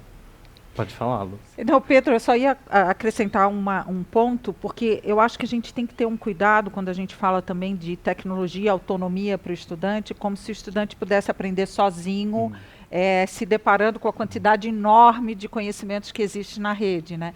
Então, muita gente usa essa possibilidade da tecnologia para reforçar aquela ideia individualista de eu aprendo sozinho, eu não preciso de ninguém para aprender, eu não preciso ir para a escola. E que não é verdade, né? Eu acho que outro ponto importante ser desmistificado é que os jovens conhecem tecnologia. Não, os jovens são usuários de tecnologia, mas eles não sabem essa postura crítica, tem um estudo muito interessante realizado em mais de 6 países do mundo, com jovens de 16 a 18 anos, perguntando como é que você escolhe quando o Google te dá, você faz uma pesquisa no Google, ele te dá as respostas, qual é o critério que você usa para selecionar qual é a resposta mais adequada. E 8 em cada 10 estudantes disseram, eu pego a primeira ou a segunda, sem perceber que às vezes está anúncio. Agora o Google é obrigado a colocar anúncio, mas antes mesmo. Então, o que às vezes me assusta nessa combinação do individualismo com tecnologia é essa falsa impressão que eu estou aprendendo tudo, que eu sei tudo, que está nas redes sociais, sem essa mediação, sem essa postura crítica, sem dizer... Aprender é muito mais que isso, né? É muito mais do que você só absorver tudo, né? Tem gente hoje, tem jovens que são enciclopédias, que sabem tudo. Mas você pergunta se ele sabe viver aquilo, se ele sabe aplicar aquilo, e se ele sabe se aquilo é verdadeiro ou não, né? Então, eu acho que só quando você falou assim, individualidade, porque às vezes isso é uma demanda do jovem, eu quero aprender sozinho. Tem muito, eu ouvi e me assustou muitos jovens dizendo assim, eu estou adorando essa pandemia, porque aí eu aprendo sozinho, na minha casa, no meu quarto, e eu falei, não, você não está aprendendo sozinho. A gente é ser humano, a gente precisa conviver, né? E o conhecimento que você está acessando foi construído por outras pessoas, foi mediado por outras pessoas, então essa ideia do individualismo, também eu acho que a gente tem que ser cuidadoso quando fala de aprendizagem e tecnologia. Ótimo que você trouxe isso. Eu queria mudar um pouco do assunto, a gente tem pouco tempo, mas que eu acho que é um assunto muito importante, a gente está vivendo... principalmente esse ano, com o ministro da Educação falando de inclusão. E aí eu queria ouvir um pouco de vocês, como que vocês enxergam a inclusão dentro da educação e o uso da tecnologia para fortalecer essa inclusão. Se vocês acham que ainda é muito fraco, se acham que ainda estamos longe de atingir isso, como que vocês têm percebido essa inclusão?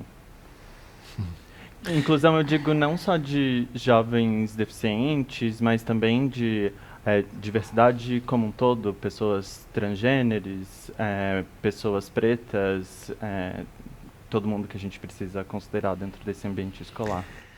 Olha, ainda é um desafio, no meu entendimento, até pela própria natureza da escola, né? A escola ainda é aquela escola industrial feita para pessoas que estão ali numa média, né? E todo o processo da escola muitas vezes é baseado nisso. Então a gente tem vários tipos de questões relacionadas à inclusão. Quando a gente olha, por exemplo, para as pessoas com algum tipo de deficiência, não basta só você ter um espaço adaptado para esta pessoa, né? Você às vezes precisa lançar mão de tecnologias assistivas que ajudam a pessoa a superar determinadas questões para que autonomamente ela possa realizar algumas tarefas. Às vezes nem essa tecnologia basta. Às vezes precisa de uma pessoa junto para possibilitar com que ela consiga realizar essas tarefas. Então, eu acho que ainda tem um caminho. O Brasil é um exemplo, um bom exemplo de inclusão. E por incrível que pareça, ao contrário do que o senso comum imagina, as escolas públicas fazem melhor do que as escolas privadas, muitas vezes, esse processo de inclusão, porque tem que se preparar, inclusive com recursos humanos, para poder fazer isso. E muitas vezes as escolas privadas, acabam lançando mão de algum tipo de artifício, ou os pais mesmo não se sentem à vontade. Eu vivi isso em escola pública, né?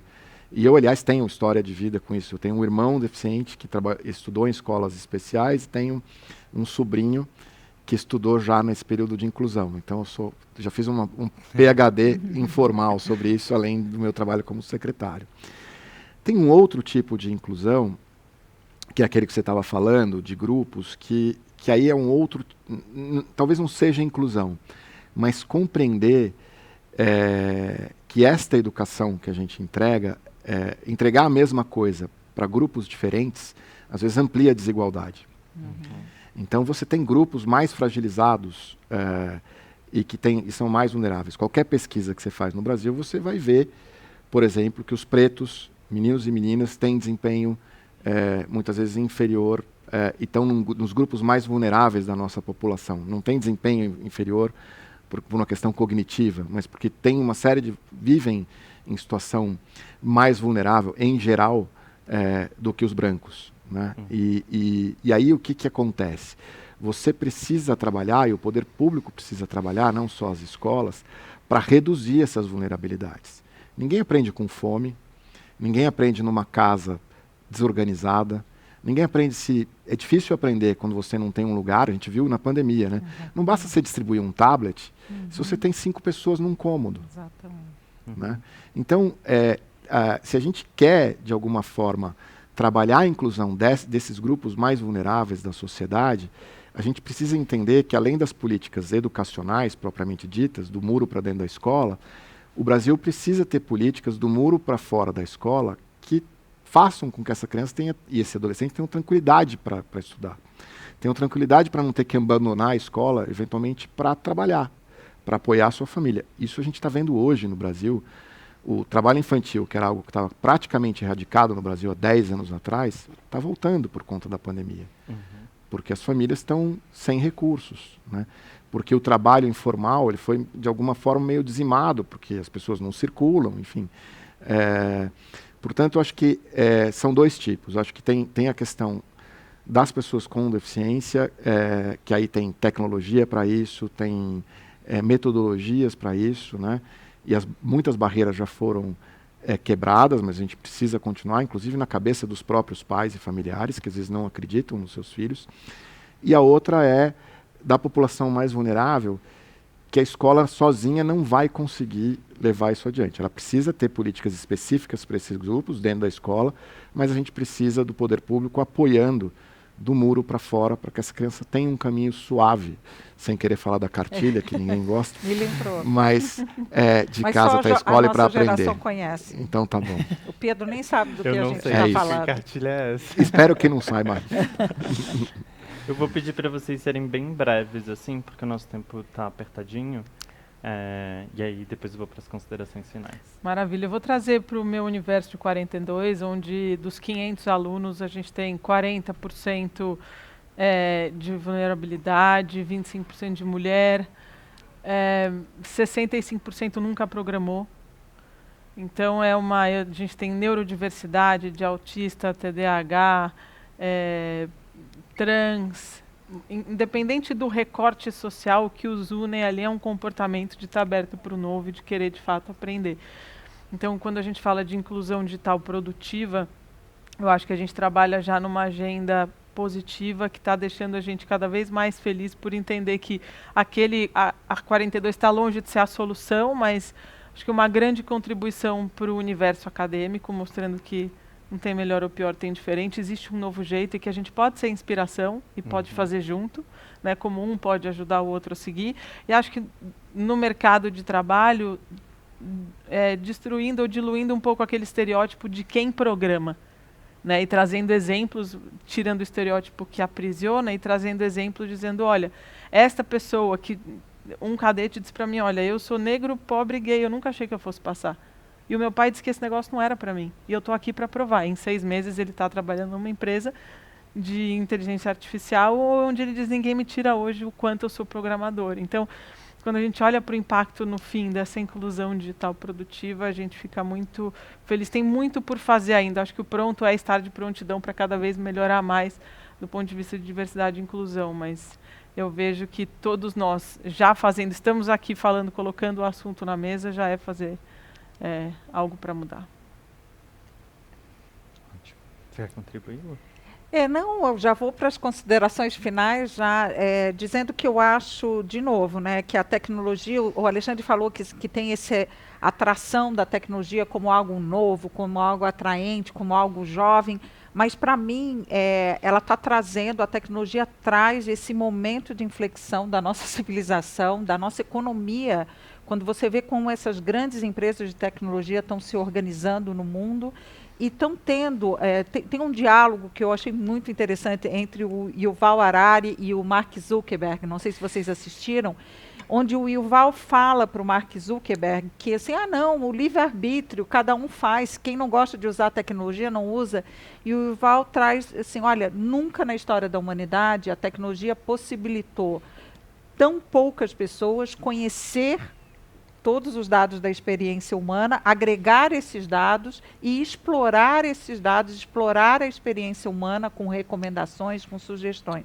Então, talvez nunca tenha sido tão importante nós chamarmos, né, essa nossa postura crítica do que nós queremos com a tecnologia, né? A tecnologia, ela é essa grande viabilizadora de uma série de futuros possíveis para o ser humano, mas nós vamos ter que escolher quais são esses futuros. E eu acho que é muito importante nós prepararmos as nossas crianças e jovens para serem participantes dessa escolha, né? Porque, afinal de contas, é eles que vão viver nesse mundo e que nós estamos fazendo essas escolhas para eles. Então, nós temos que prepará-los, dando todos os subsídios, os conhecimentos cognitivos, emocionais, para que eles façam essas escolhas, né, de qual é o papel da tecnologia na sociedade do século XXI. Afinal de contas, é a juventude que vai estar nesse futuro e que vai estar tomando as decisões sobre o futuro das outras gerações. Também. A gente precisa pensar essa juventude não só como pensando o futuro do nosso país e do mundo, mas também pensando o que a gente quer deixar para esses jovens, né? Foi muito gostoso bater um papo com vocês aqui. A gente já está chegando no fim e eu tenho certeza que ficaram muitos desafios e muitas novas ideias para a galera que estava assistindo a gente no YouTube. E queria agradecer em nome da Fundação Telefônica a todos vocês, Alexandre, Karen, Lúcia, e a você também que está aqui assistindo com a gente. O nosso evento ele continua e por isso você fica de olho na programação e continue com a gente, que está incrível. Muito obrigado.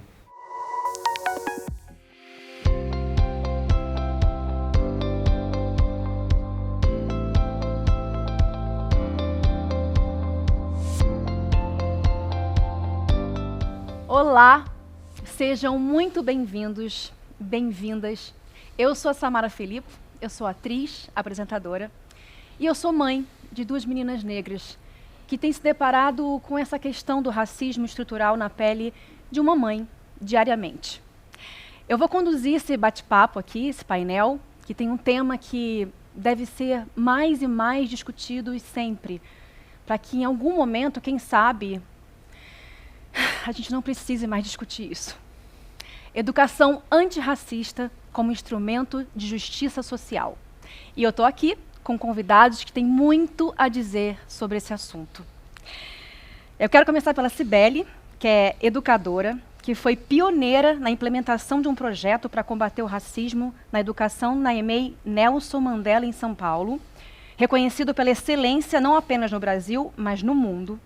Foi eleita pela BBC em 2020, uma das 100 mulheres que estão liderando mudanças. Bem-vinda, Cibele. Muito obrigada. Eu estou com a Paula Beatriz de Souza Cruz, professora e diretora da Escola Estadual Santa Rosa de Lima, do Capão Redondo. Paula se destaca por ter recebido o Prêmio Ruth de Souza, homenageada na Alesp, e receber diversos prêmios em sua carreira. Além disso, foi a primeira diretora trans de uma escola pública de São Paulo. Bem-vinda, Paula. Obrigada. E eu estou com Samuel Emílio, que é cofundador da plataforma Engaja Negritude, da Educa Afro. Foi coordenador nacional do movimento Acredito e foi membro do Instituto Fernand Braudel de Economia Mundial. Criou o Diário Antirracista, projeto com vídeos onde as pessoas assumem compromissos básicos de como pensar, sentir e agir para não reproduzirem o racismo estrutural. Eu achei isso muito maravilhoso. Samuel também já atuou como coordenador de políticas públicas na Educa Afro, liderou o movimento Empresa Júnior na Unesp e foi embaixador no Ensina Brasil, Teach for All. Bem-vindos. Bom, a minha primeira pergunta, tenho muitas questões, muitas perguntas. Eu queria propor uma reflexão importante. Eu vou começar com você, Cibele. Ok. O que é o antirracismo para cada um de vocês? E como utilizá-lo no ambiente escolar para combater esse racismo estrutural? Facinha a sua pergunta, né? Fácil responder. Bom, o antirracismo, para mim, né, porque existem várias interpretações, ele é nada mais, nada menos do que ação, né? É prática, né? Não é uma faixa que as pessoas costumam usar hoje em dia, né, com discurso de que é ou não antirracista. Então, são práticas de combate ao racismo. E eu acredito que existem vários níveis, né, de uma luta antirracista, de uma prática. Na escola, ela começa com a desconstrução hierárquica da própria escola, né? Porque se o racismo é estrutural, ele contamina todas as relações e tudo que está dentro dela. Então, eu vou dar um exemplo para ficar bem claro. Eu entrei na EMEI Nelson Mandela e, por exemplo, eram 630 crianças com 50 e tantos funcionários, uma escola de um quarteirão, mais ou menos, de espaço físico, e 5 pessoas para limpar. E o discurso ali era pedagógico, né? Era, olha, a criança tem direito de sujar, a criança tem direito de levar areia para todo lugar, a criança tem direito de usar tinta e sujar a escola inteira. E eu falava, ok, vocês estão certas, mas tem 5 pessoas para limpar. E estava ali embutido nesse discurso pedagógico, nessa justificativa pedagógica, o fato de acharem que existem pessoas que nascem para limpar. Aí é que está o racismo revestido de outro discurso, né? Então, por que eu falo em desconstruir a hierarquia burocrática que existe em qualquer lugar? Não é só na escola, é numa empresa, em qualquer lugar. Sim. É a questão da empatia. Quando você fala em racismo, você fala em afetividades. É o gosto, não gosto, é o suporto, é o tolero, eu não tolero. Quando você desconstrói isso nas relações humanas, você tem uma prática antirracista, né? É o fazer o outro se colocar no lugar do outro. E foi esse exercício que eu fiz na EMEI Nelson Mandela. Então, são vários níveis. Tem aquele da pessoa para a pessoa e tem aquele da política pública, né? Que acontece com cotas, com várias posições aí mais coletivas em relação a essas estruturas e a essas relações étnico-raciais. Então, nada se consegue, e aí é que a coisa fica séria, porque nada disso acontece se não houver, em primeiro lugar, uma relação da pessoa com ela mesma. Você não consegue mudar uma estrutura contaminada pelo racismo se você não se olhar no espelho, em primeiro lugar, e se reconhecer racista, né? Para ser antirracista, você precisa primeiro se reconhecer racista. E aí, este exercício de humildade requer várias coisas. Em primeiro lugar, o autoconhecimento. Em segundo lugar, o conhecimento acadêmico, né? Não à toa tem a Lei 10.639, que nos obriga a conhecer a história e a cultura africana. A gente vai falar dela. Né? Vamos falar logo mais.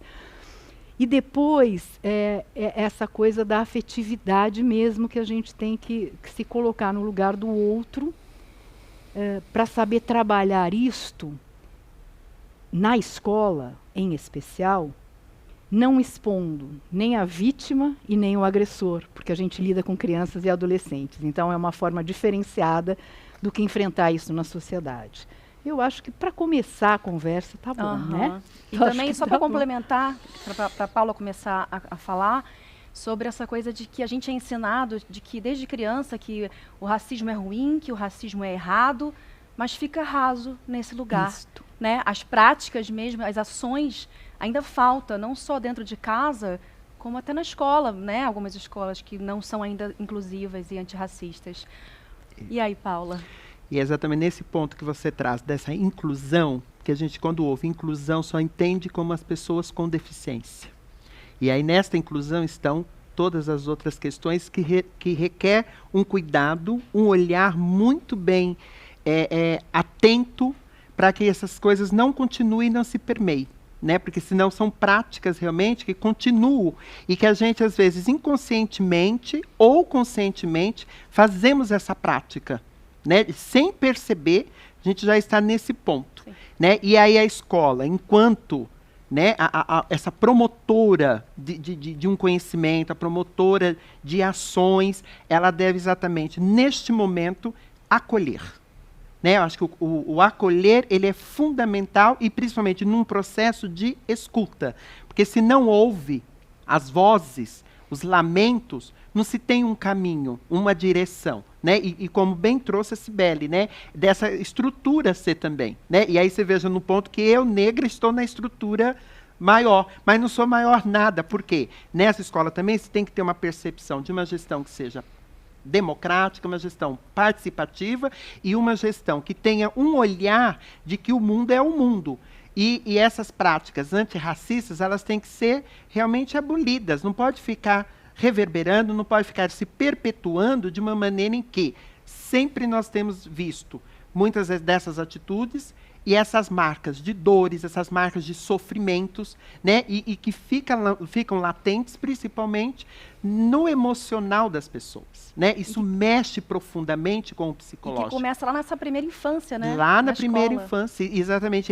Na educação infantil que deve iniciar exatamente o que ela trouxe, essa desconstrução, sabe, de todas as questões, né? Isso é de menino, isso é de menina, o rosa, o azul, e aí vem também a questão do, sabe, do cabelo, e aí vem, sabe, todas as histórias, né? Só se fala da Branca de Neve, mas não se narra nenhuma história, né? De uma criança, menina, meu laço de fita, por exemplo, não estando presente. Então, por isso que a gente precisa ter todo esse olhar, esse cuidado, para que a gente possa realmente ter essa garantia do entendimento que somos pessoas humanas e tratamos com pessoas humanas. Né? Então, essa escola ela tem que estar enquanto num papel de humanização para a vida, para a excelência, para que as pessoas de fato sejam felizes e possam ser de fato quem elas são. Certo. Muito obrigado pela fala de vocês. Eu já estou aqui inspirado, de verdade. Eu já tomei notas aqui, então estou aprendendo muito. Lindo. Eu vejo que esse conceito do antirracismo, ele é razoavelmente recente aqui no Brasil, né? A gente não era muito familiarizado com isso até um ano atrás, 2 anos atrás. Inclusive, se a gente pega a história do país mesmo, até um determinado momento, a escola, de uma maneira muito explícita, o governo proibia que as pessoas negras frequentassem a escola. E aí, especialmente com o Estatuto, né, da Igualdade Racial, a gente teve um acordo ali do tipo, olha, a escola não pode mais ser racista. Isso é o que a gente tinha até 1 ou 2 anos atrás. Só que não ser racista não é suficiente, né? E aí é que entra esse termo do antirracismo, porque a escola ela faz parte ela está dentro de uma sociedade, de um sistema que está perfeitamente desenhado para entregar os resultados que ele entrega hoje, que são desigualdades, né? Que são desigualdade de oportunidades, desigualdade de acesso à aprendizagem, de oportunidades no mercado de trabalho, violência, né? Baixa autoestima do jovem e por aí vai. Então, o sistema está perfeitamente produzido para entregar os resultados que ele entrega. A pergunta que a gente faz é, se a gente for neutro, o que acontece? Ele continua entregando, né? Sim. Continua entregando o racismo lá na ponta. Então, a grande pergunta que a gente tem que se fazer na escola é exatamente essa. Como é que a gente faz para que, pelo menos, essa escola ela seja um mecanismo para reverter esse ciclo de desigualdade, reverter esse ciclo do racismo e começar a construir um ciclo mais saudável. E aí essa prática antirracista intencional de não simplesmente não ser antirracista, mas tentar imaginar ações concretas que a gente pode fazer, talvez seja o que a gente está tentando descobrir juntos aqui, como é que faz. Exato, aprendendo. A gente não sabe. Desmontando, né? Desconstruindo, como a Sibeli falou, essa hierarquia, Bom, eu já vou entrar na próxima pergunta, que tem muito a ver com isso que você acabou de falar, que a Sibeli também tocou no assunto, que é a Lei 10.639, que ela representou, sim, obviamente, um avanço, né, nessa formulação dos currículos, mas que ela ainda é muito pouco aplicada, infelizmente, em muitas escolas. Mas pensando nessa construção de uma educação verdadeiramente antirracista, além da lei que precisa ser mais aplicada, ser colocada nas escolas, que outras medidas de inclusão, além da cultura afro-brasileira, precisa nos currículos? Quais são importantes de verdade, assim, para vocês? Que ações são essas? Elas são básicas, né, Samara, eu acredito. Vamos ver se a gente concorda e vocês vão me ajudando. É básico, por exemplo, você ouvir o negro na escola. Olha que bárbaro que eu vou te falar. A escola pública, porque é da onde eu venho, né, é onde eu fui criada, é onde eu me constituí professora e diretora. Essa escola é pensada por brancos e feita por brancos para uma maioria negra. Já começar daí já é uma coisa meio torta, né? É uma coisa meio esquisita. E nunca se falou isso, por exemplo, para se justificar por que uma evasão escolar, por exemplo, né? Por que essas crianças e esses adolescentes somem dessa escola? Existem várias questões aí envolvidas, mas por que eles não se acham nessa escola? Está claro por que não se acham, né? Mas, por exemplo, para uma escola ser inclusiva, como falou a Paula, é preciso que essas famílias estejam dentro da... Não é essa parceria que se escuta por aí. Essa escola precisa participar do currículo dessa escola. Essa escola do século XXI precisa compreender que ela existe não é para formar só crianças e adolescentes. Essa escola do século XXI, a pública e a privada, existe para formar uma comunidade inteira, não é? Sim. Ela existe para formar famílias também. Porque se você não formar a família junto com a criança, o que vai acontecer logo, e você deve ser prova disto, é que forma-se a criança com práticas antirracistas, a criança vai para casa e encontra uma família ainda racista, não é? Sim. Então, todo o trabalho que a escola faz, quando vai para casa, desmorona, não é? Então, se a gente quer uma sociedade mais justa, mais igualitária e tudo mais, a escola tem que assumir um papel muito mais amplo de formação de seres humanos mais justos e igualitários, de uma forma muito mais abrangente do que tem sido feito. No entanto, parece que é um vício pedagógico a escola se fechar em si. Então, eu acho que essa é uma prática que a escola deveria assumir, como fizemos lá na escola que eu fui diretora. Ali, por exemplo, havia pais formando professores. A gente inverteu a situação. Sim. Havia pais em horário de estudo formando professores. Havia educadores da limpeza e da merenda, com a sua negritude, formando professores. Né? Sim, é porque eu passei isso também há pouco tempo com a minha de 8 anos, a minha filha de 8 anos, que, né, sofreu racismo na escola. É uma escola inclusiva, uma escola que eu escolhi, com toda a minha consciência já antirracista. E mesmo assim a gente se depara com isso. E dentro dessa pergunta que eu fiz além dessa lei que deveria estar sendo aplicada, que outros movimentos deveriam tomar para que esse menino branco, né, que praticou o racismo, que veio talvez de casa, ou escutou de um coleguinha, ou viu num filme que a mãe não está do lado para poder orientá-lo, né, o pai. Que outras ações a gente pode ter, Paula? Nós precisamos pensar assim. Eu tenho um entendimento que toda lei não é já diretamente para punir. Eu vejo que a lei é para educar. Quem não se educa, então ela pune. Então já tem que começar com essa premissa. E aí, nesse processo, que até a Cibele trouxe da evasão, eu diria que a gente tem num ponto hoje na escola, e é onde eu já falei daquele cuidado, que tem uma expulsão compulsória, que muitas vezes ela pode ser consciente ou inconsciente. E aí, essa expulsão compulsória é exatamente quando a criança não se vê e não se sente reconhecida enquanto uma pessoa humana, uma pessoa que está ali, que está sofrendo, que está passando por algumas situações e que ninguém olhou, ninguém cuidou.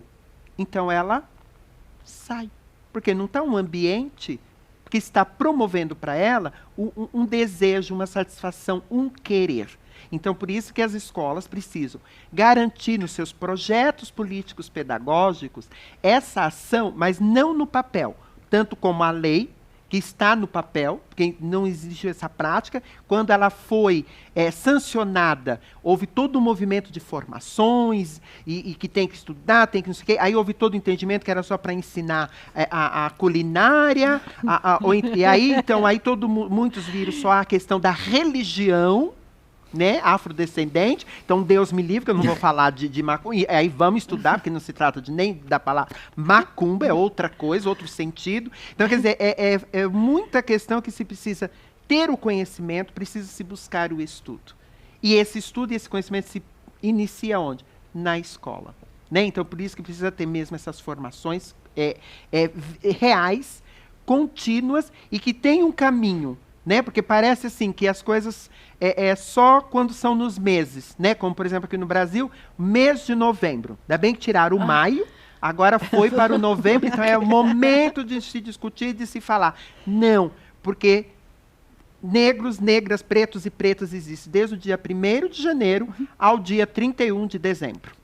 Então, essa temática tem que estar na raiz, na vivência. Não é só em novembro que vamos pautar, vamos discutir, ou ainda pior, quando um negro é assassinado.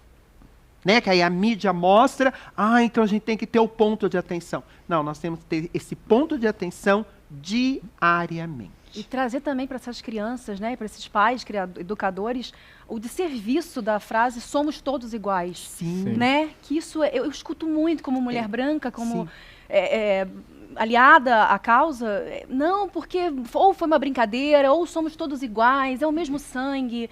Então, para entender, né, essa diversidade, precisa ser ensinada desde pequenininho, desde criança. Né? Além dessa pergunta, eu quero complementar, depois, se vocês quiserem também como fazer com que essa lei seja realmente efetivada nas escolas. Nossa, esse ponto é ótimo. Uma coisa que me veio na cabeça ouvindo vocês falarem é como que a gente às vezes trata esse tema como se fosse algo pontual. Né? Então agora tem a lei e o problema está resolvido. É só a ponta do iceberg. Exato. O problema é muito mais complexo, né? Não existe missão cumprida, né? Agora a missão está cumprida aqui. A gente precisa pensar em como é que a gente adiciona saúde nesse sistema todo. Postei a tela preta, tá tudo certo. Exatamente. E uma das coisas que, ouvindo vocês falarem, eu escutei muito sobre, por exemplo, a escola está separada da comunidade, né, distante dos pais. Isso tem uma origem, né? Alguns dos principais modelos mentais colonizadores eram baseados em separação. E isso tem uma consequência na escola que foi criada a partir desse modelo mental, que separa a escola da comunidade ao entorno, da família e tal. Tinham muitos modelos mentais relacionados à exploração também, daí que surgem essas hierarquias, muitos modelos mentais que, no final das contas, culminam nessa escola que a gente tem hoje, né? E muita coisa relacionada à competição. Se a gente entra na sala de aula, eu acho que isso tem mudado, inclusive vocês podem me ensinar sobre isso, mas quando eu estudei, tinha as turmas, turma A, turma B, turma C, turma D. E a turma A era dos mais inteligentes. Isso, dos legaizinhos. E dos mais branquinhos também.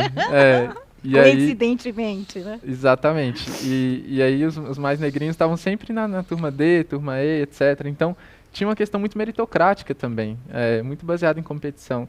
E aí eu fico pensando, poxa, é um desafio de mudança de modelos mentais. Não é só mudar a lei, que é uma questão estrutural, importante, mas parece que tem uma camada mais profunda de tentar começar a construir uma escola mais baseada em relacionamento, em colaboração, em pertencimento, que vão dar origem em várias outras coisas, que vão dar origem numa formação de professores que é feita pelos pais. Por quê? Representativa. Porque, exatamente, em uma escola mais representativa, com lideranças que as crianças conseguem se enxergar e falar, nossa, tem uma diretora que é uma mulher negra. Eu me arrepio aqui, ó. Eu também. Porque eu não tive essa experiência, então eu sei o quanto que ela fez falta para mim, sabe? Sim. E eu imagino o quanto deve estar sendo importante para as crianças te olharem e se enxergarem nessa posição de liderança. Assim. Então, eu vou para um lugar que talvez não tenha uma bala de prata que a gente vai endereçar, mas se a gente conseguir ir para uma discussão mais profunda, a gente vai desencadear em uma estrutura completamente diferente. E o que você trouxe foi tão interessante dessas turmas. E eu, quando passei pela escola enquanto aluna, eu era sempre da turma A. Então, existe algumas, entendeu? E hoje, como você perguntou, já não tem mais essa, né, divisão. De A, que são os melhores, os B. E nem propriamente dentro da sala de aula não pode acontecer isso, porque é realmente pelas hipóteses, né, da leitura, da escrita, que as crianças se encontram, e aí um com o outro. Não pode ter mais essa separação. Então, isso vem contribuir também para com essas posturas antirracistas. E ajudando também, junto com isso, a Fundação Telefônica Vivo, ela lançou recentemente um livro para apoiar os educadores para a implementação do tema, que traz uma reflexão sobre o espaço escolar como local representativo, em que devem ser realizadas práticas transformadoras, enfocadas no respeito às diferenças, no combate à discriminação, e também apresenta planos de aulas como exemplos de efetivação de uma perspectiva antirracista, assim como sugestões de abordagens pedagógicas distribuídas por níveis de ensino. Bom, e para quem quiser conhecer, o nome do livro é esse aqui, ó, Escola, tá certo? Tá. Escola para Todos, promovendo uma escola antirracista, e está disponível no site da Fundação para download gratuito. Opa, tá certo? Gente, estou completamente... É esse aqui, que exatamente assim, esse caso que eu passei agora com a minha filha, há pouco tempo, tinha mãe me chamando até no WhatsApp, no privado, falando, então, Samara, a gente pode parar para conversar? O que eu posso fazer de fato dentro de casa? E eu achei incrível aquilo estar acontecendo, sabe? Porque eu estou tão aprendendo quanto ela, e foi exatamente a criança que, né, teve junto com a minha filha nessa situação. Então, acho que tanto o livro quanto vocês estarem aqui é um grande passo para a gente estar desconstruindo, né? Bom, Samuel, você é cofundador da plataforma Engaja a Negritude, da Educa Afro. Como a Educa Afro tem atuado para promover a inclusão dos negros e como isso tem um poder transformador também para desenvolver uma sociedade antirracista? Sim. Tem uma coisa que me admira muito na forma como a Educa Afro trabalha, que ela tenta atuar sempre no nível das políticas públicas, né? Então a Educa Afro tem historicamente vários cursinhos pré-vestibulares espalhados nas periferias para ajudar os jovens a entrarem nas universidades públicas, mas o Frei Davi, que é o fundador lá da Educa Afro, é uma pessoa que eu admiro muito, ele muitas vezes pega essas pessoas e leva elas para se reunir com os ministros, ministro da Educação, ministro dos Direitos Humanos, quando tinha. A gente... né, que agora não tem mais o ministério, mas acho que uma das coisas mais interessantes é que ele leva as próprias pessoas que são mais vítimas desse sistema para ajudar a reconstruir ele, acreditando que a solução está lá. Às vezes a gente acha que as soluções são sempre internacionais e que a gente vai trazer uma referência de fora que vai resolver os nossos problemas, mas talvez a solução já esteja dentro de casa, né? Então, acho que essa é uma das práticas mais interessantes que eu replicaria, assim, de envolver as pessoas que no final do dia a gente quer servir, para que elas possam ajudar a gente a dizer qual que é o caminho. Em última instância, o que isso significa, né? Deixar de criar políticas públicas educacionais que são feitas de cima para baixo, para começar a construir políticas públicas nacionais no sistema educacional que são feitas pelos próprios alunos, pelos próprios pais, pelos próprios professores, lideranças escolares e tal. Então, essa é a inspiração que eu pego de lá. E essa inspiração também do Diário Antirracista, que eu achei muito genial. Você quer falar um pouquinho dele? Sim, que eu posso achei contar. Tão sensacional. Isso tem muito a ver com o que a Sibeli comentou no começo. Eu até escrevi aqui, né? Começar pela pessoa, com ela mesma, né? Quando você quer começar uma transformação, tem uma frase que eu acredito muito, que é a qualidade da intervenção depende da qualidade do interventor ou da interventora, né? Sim. Então, se a gente quer realmente construir esse Brasil antirracista, esse sistema educacional antirracista, a gente precisa, em última instância, começar pela gente, pelo nível mais próximo. Então, o Diário Antirracista foi um esforço para tentar disponibilizar para as pessoas um primeiro passo. Se você quer começar a desenvolver práticas antirracistas, então vai lá, tem 30 dias, você vai assistir vídeos gratuitos e vai começar a ver, poxa, racismo ambiental, eu nunca ouvi falar disso, o que é isso? E aí tem um pequeno momento ali para você refletir, entender qual que é o seu papel na hora de combater o racismo e começar algumas ações. Eu chamo de passinhos de bebê ali, porque a gente... Quantos anos a gente fica no ensino básico? 12, né? 11 anos, 11, 12 anos. Não vai ser em 30 dias, em 30 vídeos ali que a gente vai desconstruir tudo que a gente aprendeu equivocadamente sobre racismo, né? Então, é um primeiro passo. Mas quem quiser, tá lá no YouTube. É só digitar Diário Antirracista. Maravilhoso. A minha última dúvida em relação à Educa Afro. Eu, como mulher branca, posso ser voluntária? Super. E tem um papel muito importante, inclusive, né? Infelizmente, acho que todo mundo aqui está a par disso, talvez quem está assistindo eu não sei, mas algumas pessoas hoje em dia ainda continuam descredibilizando muito a opinião de pessoas negras. Então a gente pode falar aqui e ela não vai me ouvir. Eu posso falar o que for, né? Mas talvez se você falar, ela te escuta. Então, para mim é importante que ela escute alguém. Tenho conversado se ela muito escutar sobre você, isso. tá ótimo. Enfim, Paula, além de mulher negra, você é uma mulher trans. E como foi o desafio de realizar o seu trabalho, o seu plano de gestão, sendo a primeira mulher trans a gerir uma escola? E, por outro lado, o que isso te ajudou a auxiliar a desenvolver uma educação antirracista em prol da diversidade? Olha... é que mexe, né? Claro. Você veja, carregar esses marcadores, né? Porque o nosso país é muito de dar marcadores, né? Sim. E aí eu tenho 2, mas tenho mais. Né? Porque eu digo, eu nasci em São Paulo, mas eu sou filha de nordestinos, então eu tenho esse marcador. Eu sou nordestina, tataraneta de indígena, quilombola, porque se fizer uma ancestralidade, fizer todo, né, vou cair lá, certo? Então acho que esse olhar e esse cuidado, né? E aí num ponto em que eu estou numa escola gestora, né? Aí sou a primeira diretora transexual reconhecida pela Secretaria da Educação do Estado de São Paulo, né? E agora trazem os dados que eu sou do Brasil, né? Então vem-se uma preocupação, porque a gente percebe que não é só reconhecer, só titularizar e como assim, então existe, não tem lá a Paula, então parece que as coisas estão acontecendo muito bem, obrigado.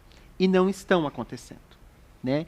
E aí quando em 2013 eu fui reconhecida pela Secretaria da Educação, eu fui até a Secretaria, né, para ter um bate-papo, um diálogo, porque falei, não é só reconhecer, o que podemos fazer, né, para que essas questões sejam mesmo tratadas dentro da escola? E eu acredito muito de que com a formação, porque não é só você falar que porque as pessoas têm dificuldade, né, Cibele? E aí a gente precisa ter essa formação, ter essa leitura, ter esse estudo, né, como o próprio Samuel trouxe agora, que é válido, pessoa branca está participando do Educa Afro, exatamente porque é uma voz que também vai conseguir chegar nas outras pessoas, né? E aí não pode ter esse olhar de que você, sendo branca, que você não pode falar da questão antirracista. Aliás, é quem deve estar falando, né? Porque é justamente muitos dos brancos que têm essa postura, né? Mas também há próprios negros, negras, que também são racistas, né? Então é por isso que a gente precisa trabalhar. E por que se tornam racistas?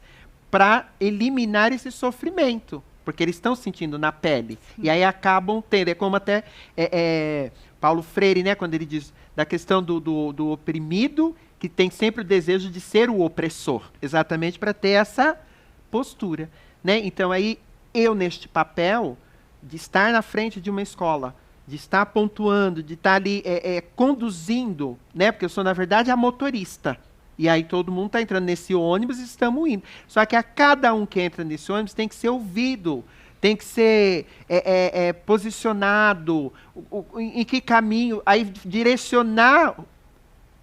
Eu ali que estou dirigindo também, não é só eu conduzindo todo mundo, é todo mundo se conduzindo e conduzindo o outro. Sabe, é aquele ponto assim que eu vejo, que eu vi sempre a minha vida inteira, que lá no fim do túnel tem uma luz. Não, gente, não temos que esperar esse fim do túnel que tem essa luz.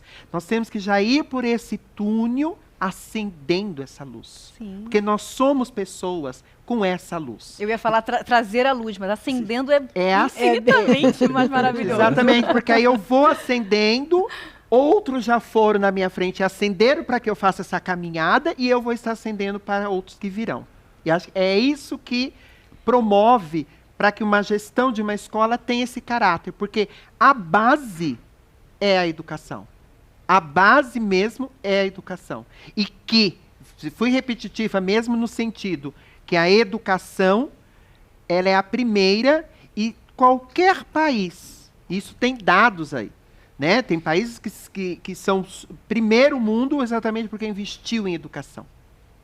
E aí, nosso país, a gente tem que arrumar a nossa casinha, chama-se Brasil, tem que começar mesmo pondo aquele tapete veludo vermelho, amarelo, rosa, roxo, de todas as cores, porque é uma diversidade, né?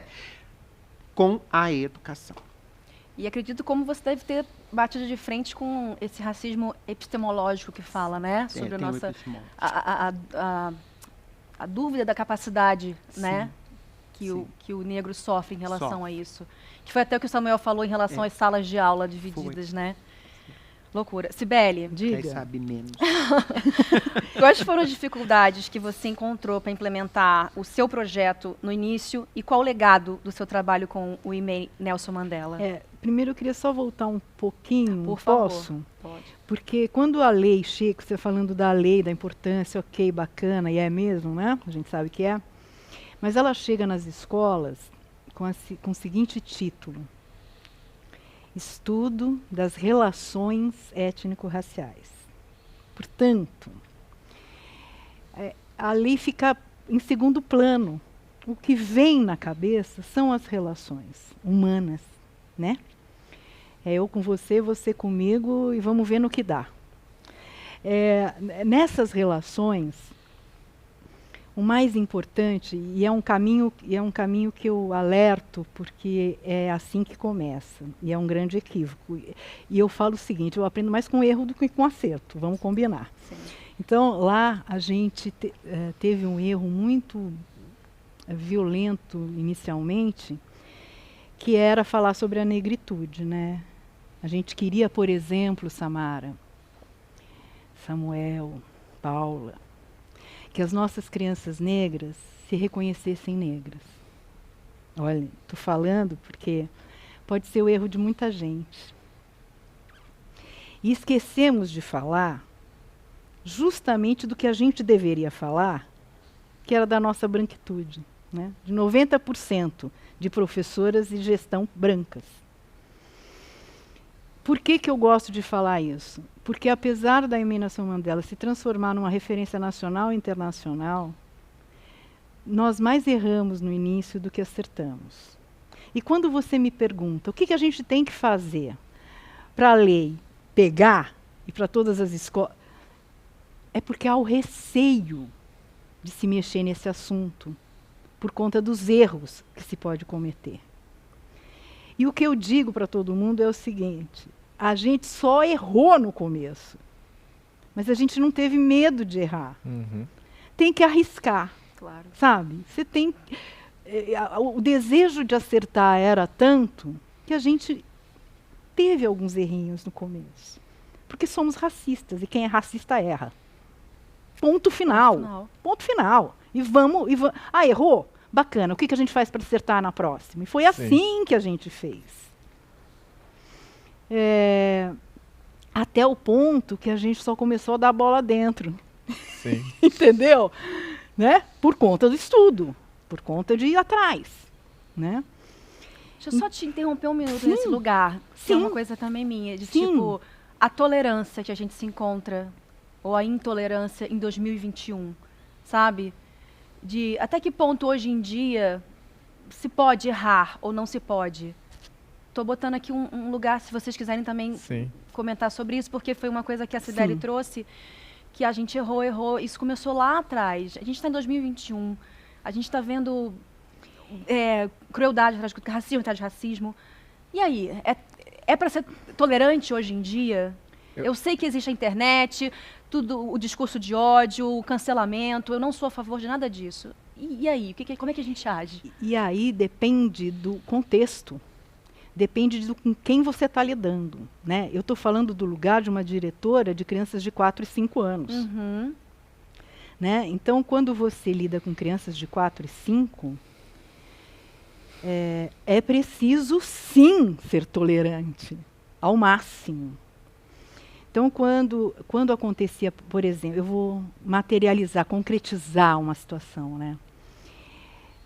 Quando havia uma situação de racismo explícita entre as duas crianças, primeiro, é preciso criar um ambiente na escola em que ele apareça, ao contrário do que a gente tem feito há séculos, que é evitar falar. Lá, a confiança era plena. Então, era tão grande, esse foi o primeiro passo, da gente deixar mesmo o racismo se manifestar. A gente provocava, criava situações para que ele existisse mesmo. Falas e atitudes. Havia atitude, a gente não via com o discurso de adulto dizendo isso é feio, isso não pode, porque isso e nada é a mesma coisa. A gente levava essa situação para a sala dos professores para planejar uma ação afirmativa, né, que a gente chama. Que é pensar mesmo pedagogicamente como enfrentar aquela situação. Que não era nem crucificar um, né, e nem o outro. Era planejar uma situação, até misturando um pouco de fantasia, um pouco de realidade para as crianças, e trazer uma imagem positiva daquela situação, criar uma imagem positiva daquilo com conhecimento trazido, conhecimento acadêmico, né, da África, do conhecimento do continente africano. Então, posso exemplificar? Claro. Mostramos uma foto de uma menina negra, sorridente, do Pierre Verger, para a criança legendar. Ok, ela é negra e é feia. A orientação era, não faça cara feia, não fale está errado, não é feia, não é. Porque se perguntar, vai falar, mas por que ela é feia? Ah, porque ela é negra. Ah, mas e por que ela é negra? Ah, porque ela é feia. Porque é esse o discurso. Ok, então não pergunte. Vamos para a sala. O que a gente fez? Pegou uma outra menina um pouco mais velha do que ela, negra, sorridente, pegou uma princesa de Gana, porque lá tem princesa de verdade, aqui não tem. E ela, além de princesa de Gana, era lindérrima e atriz. E construímos uma história e levamos para esse grupo de crianças. Você sabe o que aconteceu? Virou musa inspiradora daquele grupo. Então a gente não precisou chamar a criança e falar, escuta, tá errado, não é isso. Bom, passou um tempo, eu no parque com as crianças, porque tudo planejadinho, não é que, né, deixa no ar. Chamei a menina que tinha legendado a tal da foto. E falei, e aí, como é que tá a princesa tal, que eu não me lembro o nome? Ela falou assim, você sabe que eu pedi uma foto dela para levar para casa? Porque ela era negra, inclusive. Levei para casa. Eu falei, e aí? Você entendeu que ela foi princesa porque o sorriso dela era o mais poderoso da etnia lá que ela morava? Eu tenho um sorriso bonito. Eu falei, você tem tudo para ser princesa. Ponto. Essa foi a ação afirmativa. Então, veja, há caminhos e caminhos para se trabalhar a lei. Não é no enfrentamento. Né? O enfrentamento você tem com adultos, entre nós. Porque daí eu falo o seguinte, com adultos, não há texto motivacional para trabalhar com racismo. E às vezes um chacoalhão. Né? Agora, com crianças de 4 e 5, é na fantasia, no encantamento, né? é no convencimento de outras Você ia formas. falar alguma coisa, Samuel, sobre o negócio da intolerância que eu falei? Eu achei ótimo, que eu ia falar do chacoalhão. É do chacoalhão, né? É super rápido, mas é porque às vezes as pessoas chegam falando isso. Eu quero começar a ter práticas antirracistas, mas eu tô com medo de começar pra não fazer errado. Aí eu falo assim, você tá fazendo nada? Não, tô não, então você já tá errado. Você tá errado, tem que fazer, agora você tem chance de começar a acertar. Então muda um pouco da perspectiva, né? Assim, já tá completamente equivocado se você não tá fazendo nada. E isso tem que ser constrangedor. Tanto quanto tentar e errar, ou talvez mais, inclusive, do que tentar e errar. Mas eu valorizo muito quem está tentando. E tem muita gente se esforçando, bater na cabeça, mas é o caminho. Exato. Sibéria, eu vou continuar aqui com você. Muitas vezes as questões raciais, como racismo recreativo, que eu vivo, isso, na escola com as minhas filhas, transcendem portões das escolas e vão para casa. Como eu falei, eu mesma passo por isso, já passei. E é sempre ele estava só brincando, ou foi uma piadinha, né? Você é conhecida por promover a cultura da paz. Qual é a maneira apropriada de abordar o assunto com elas? Inclusive na mediação, na prevenção de possíveis conflitos. Como você, como educadora, me daria orientações, sabe? De falar com as minhas filhas.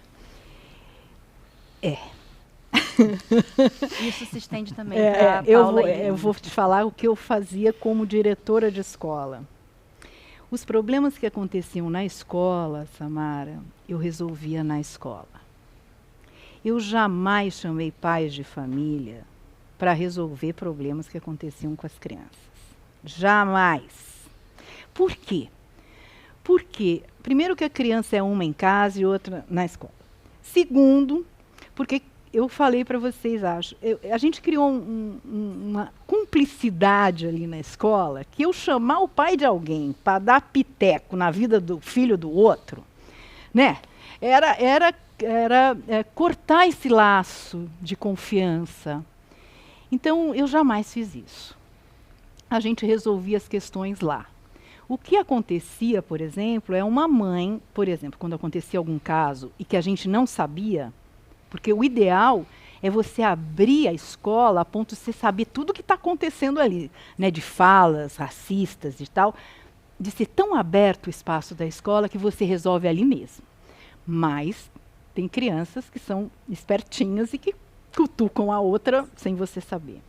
Quando acontecia, a gente, a mãe, a família procurava a direção, a coordenação, a gestão pedagógica e a gente resolvia ali. Agora, o papel de mãe, Samara, é papel de mãe. Eu falo mãe por eu estar aqui representando mães, tá, gente? Isso, todas as mães. Criadores de crianças. Isso. Estende para pais, a sua fala como mãe é uma fala que só você como mãe e todas as mães têm que ter. É aquela feroz que quer defender a cria. Eu já falo, rebate! Exatamente. Fala que se ele não pagar, os pais vão pagar. Brincadeira. Então, mas é que dá muita raiva, né? Sim. Mas isso é mãe, isso é ser mãe. Uhum. Né, o meu papel como educadora é totalmente apartado desse seu sangue que sobe na cabeça. E que você tem que abraçar e acolher a sua filha com esse seu sentimento que é só seu. E que eu não posso interferir e nem interferiria. Porque quando chega uma mãe de uma criança que foi, sim, ofendida racialmente, eu abraço essa mãe como você abraça a sua filha, mesmo sendo educadora, porque é um crime. É um crime. Ponto. Né? Então não há como eu te dar um aconselhamento para ser mais branda, para ser racional, porque não é possível, né, Samara? Eu sei que não. Como mãe que sou. Agora, esse tratamento na escola é a escola que tem que resolver, na minha opinião. Uhum. Vocês querem complementar com algo? Paula, Samuel? Tá. Eu adorei a fala da Sibeli. E eu reforço que tem que deixar essa fúria sair mesmo. Sair. Né? Fúria é diferente de ódio, né? Sim. Representa a fala e a culpa não é da mãe ou do pai que ficou furiosa porque o filho sofreu um racismo. Sim. Não, normal, é natural. O sistema tem que aprender a acolher isso quando isso acontece. Então, eu digo isso até porque, assim, 6 anos atrás, assim, a minha filha, que tinha 7 anos, hoje tem 12, ela pediu para alisar o cabelo. Elas têm um cabelo bem black. Ela, mamãe, quero alisar o cabelo. E aí, esse é o meu grande ponto de partida, né? Eu dei um pulo do sofá e falei, por que a minha filha quer alisar o cabelo? Dentro da minha bolha branca, da minha branquitude, que mal enxergava. E eu comecei a mergulhar nesse abismo que é o racismo, com muito incômodo, porque nós, brancos, às vezes não queremos enxergar, porque, primeiro, que não bate na minha porta, né? Segundo, que incomoda mexer ali. Então, vou ficar de olhinho fechado. E a partir dali, eu comecei a pesquisar, a mostrar que ela pertencia, a mostrar lugares de liderança de pessoas, mulheres muito poderosas, negras. E, enfim, eu até me perdi, fiquei do ódio, da fúria. E aí eu lembro que quando a primeira vez que ela sofreu uma injúria, um racismo, eu tive essa fúria e eu virei para minha filha, que tinha 10 anos na época, eu virei e falei, você tá bem? Como é que você recebeu isso? E eu vi que a minha filha, que a minha jornada até ali, estava muito legal. Porque ela estava fortalecida. Eu não vou até chorar aqui, gente, de verdade. Porque ela estava fortalecida, entende? Através de livros, através de histórias, através de empoderamento infantil negro mesmo, que eu vinha trabalhando com ela. A gente montou um canal no YouTube para falar sobre cabelos delas, como cuidar, como amar, como... Sim. Então, só que essa é uma realidade que a gente não vê em muitas famílias, né? Eu estou me desconstruindo, eu estou tentando, como você falou, que legal que ver alguém que pelo menos está tentando. Eu acho que eu estou tentando. Só que muitas crianças ainda, muitas meninas e meninos, não têm esse respaldo em casa. E aí tem a evasão escolar, e aí tem a ferida na primeira infância. Você sabe, Samara, quer falar? Alguém quer falar? Eu até vou estender essa pergunta que era para você. Quais orientações você daria para as mães? Como você lida com essas questões lá na sua escola? Então, quando você traz essa questão do alisamento, a gente também vê o inverso. De famílias negras que alisam já o cabelo das crianças. Sabe? E ali está detonando, né? Não tem nem essa percepção. Né? E não é nem às vezes que a criança pediu, como foi a sua filha que pediu. Essa mãe quer proteger. É a mãe que quer proteger demais, porque ela sabe que aquele cabelo vai influenciar, sendo que teria que fazer um inverso, né? Então por isso que a gente tem que estar constantemente nesse diálogo, né? Aí quando se pergunta para mim essa questão, veja, quem está à frente da direção da Santa Rosa de Lima é uma mulher negra. Então já a minha presença, eu sei que se houver, está sendo velado. Entende? Mas não vem com latência. E as crianças que ali estão, negras, a diretora.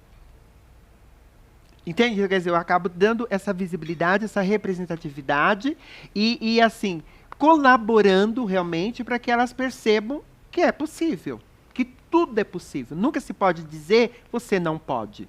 Todos nós podemos o que quisermos. Sim. Isso é fato. É só você querer.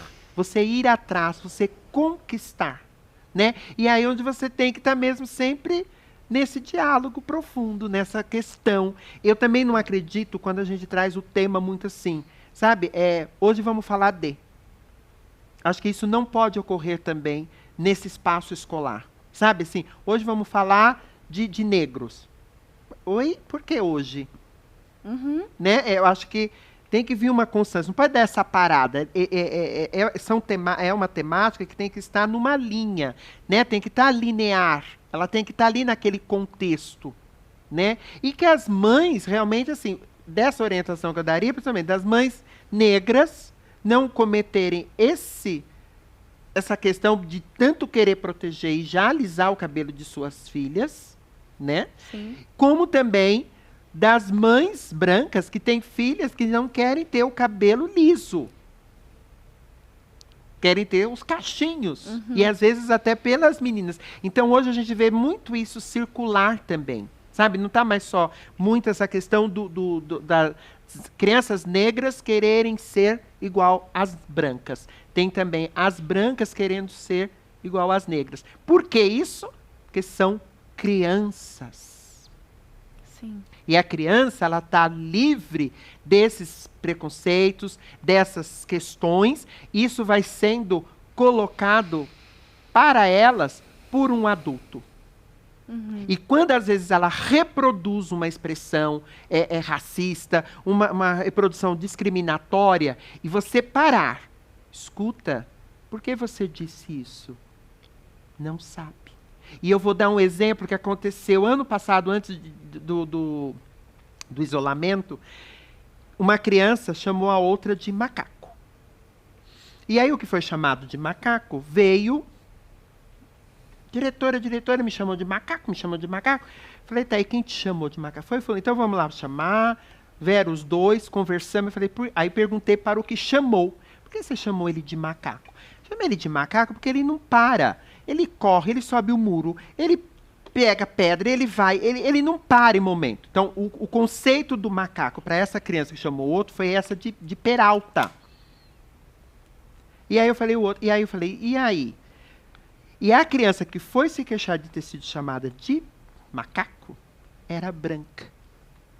Uau. Entende? Então, ela branca se ofendeu de ser chamada de macaco. Eu falei, você agora entendeu o que é o macaco que ele quis dizer? E se fosse da cor, comparando, como que você fala? Não, é porque ele chamou, tudo. Mas agora entendendo, está tudo bem. Eu falei, não, mas e se fosse por uma outra questão? Então houve ali uma conversa, sabe? E aí eles conversaram. Eu falei, então agora eu vou ficar aqui, vocês vão conversar aí para se entenderem. E é nessas práticas que a gente vai aprender. E vão essas práticas que vão. Só que ali também foi o quê? O meu cuidado. Sim. Porque de repente eu poderia já chegar detonando. Né? Contando que até eu a vi falar aqui que era uma criança branca, todas vocês ficaram surpresos assim. Seria uma criança negra que tinha sido chamada. Então, por isso que a gente tem que ser muito cuidadoso. Né? Então, e nesse sentido. E se fosse uma criança negra, que ele tivesse chamado de macaco e dado essa justificativa da peraltice.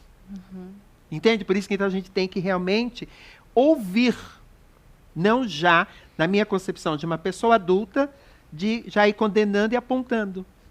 Né? Porque eu agi dessa maneira. Então, aí veio uma reflexão para mim do ponto que eu tinha que mudar, que foi uma criança branca chamada de macaco, e se fosse uma criança negra, que postura que eu teria? Já seria de repreender o outro?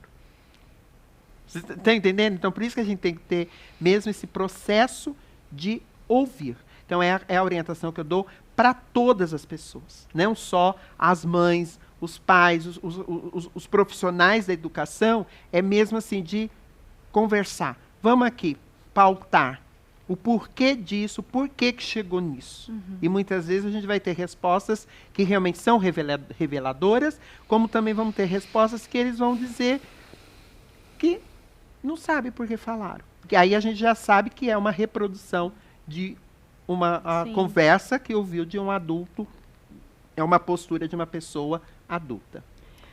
Samuel, que desafios, que dificuldades os alunos que vocês auxiliam enfrentam para se incluírem no ambiente?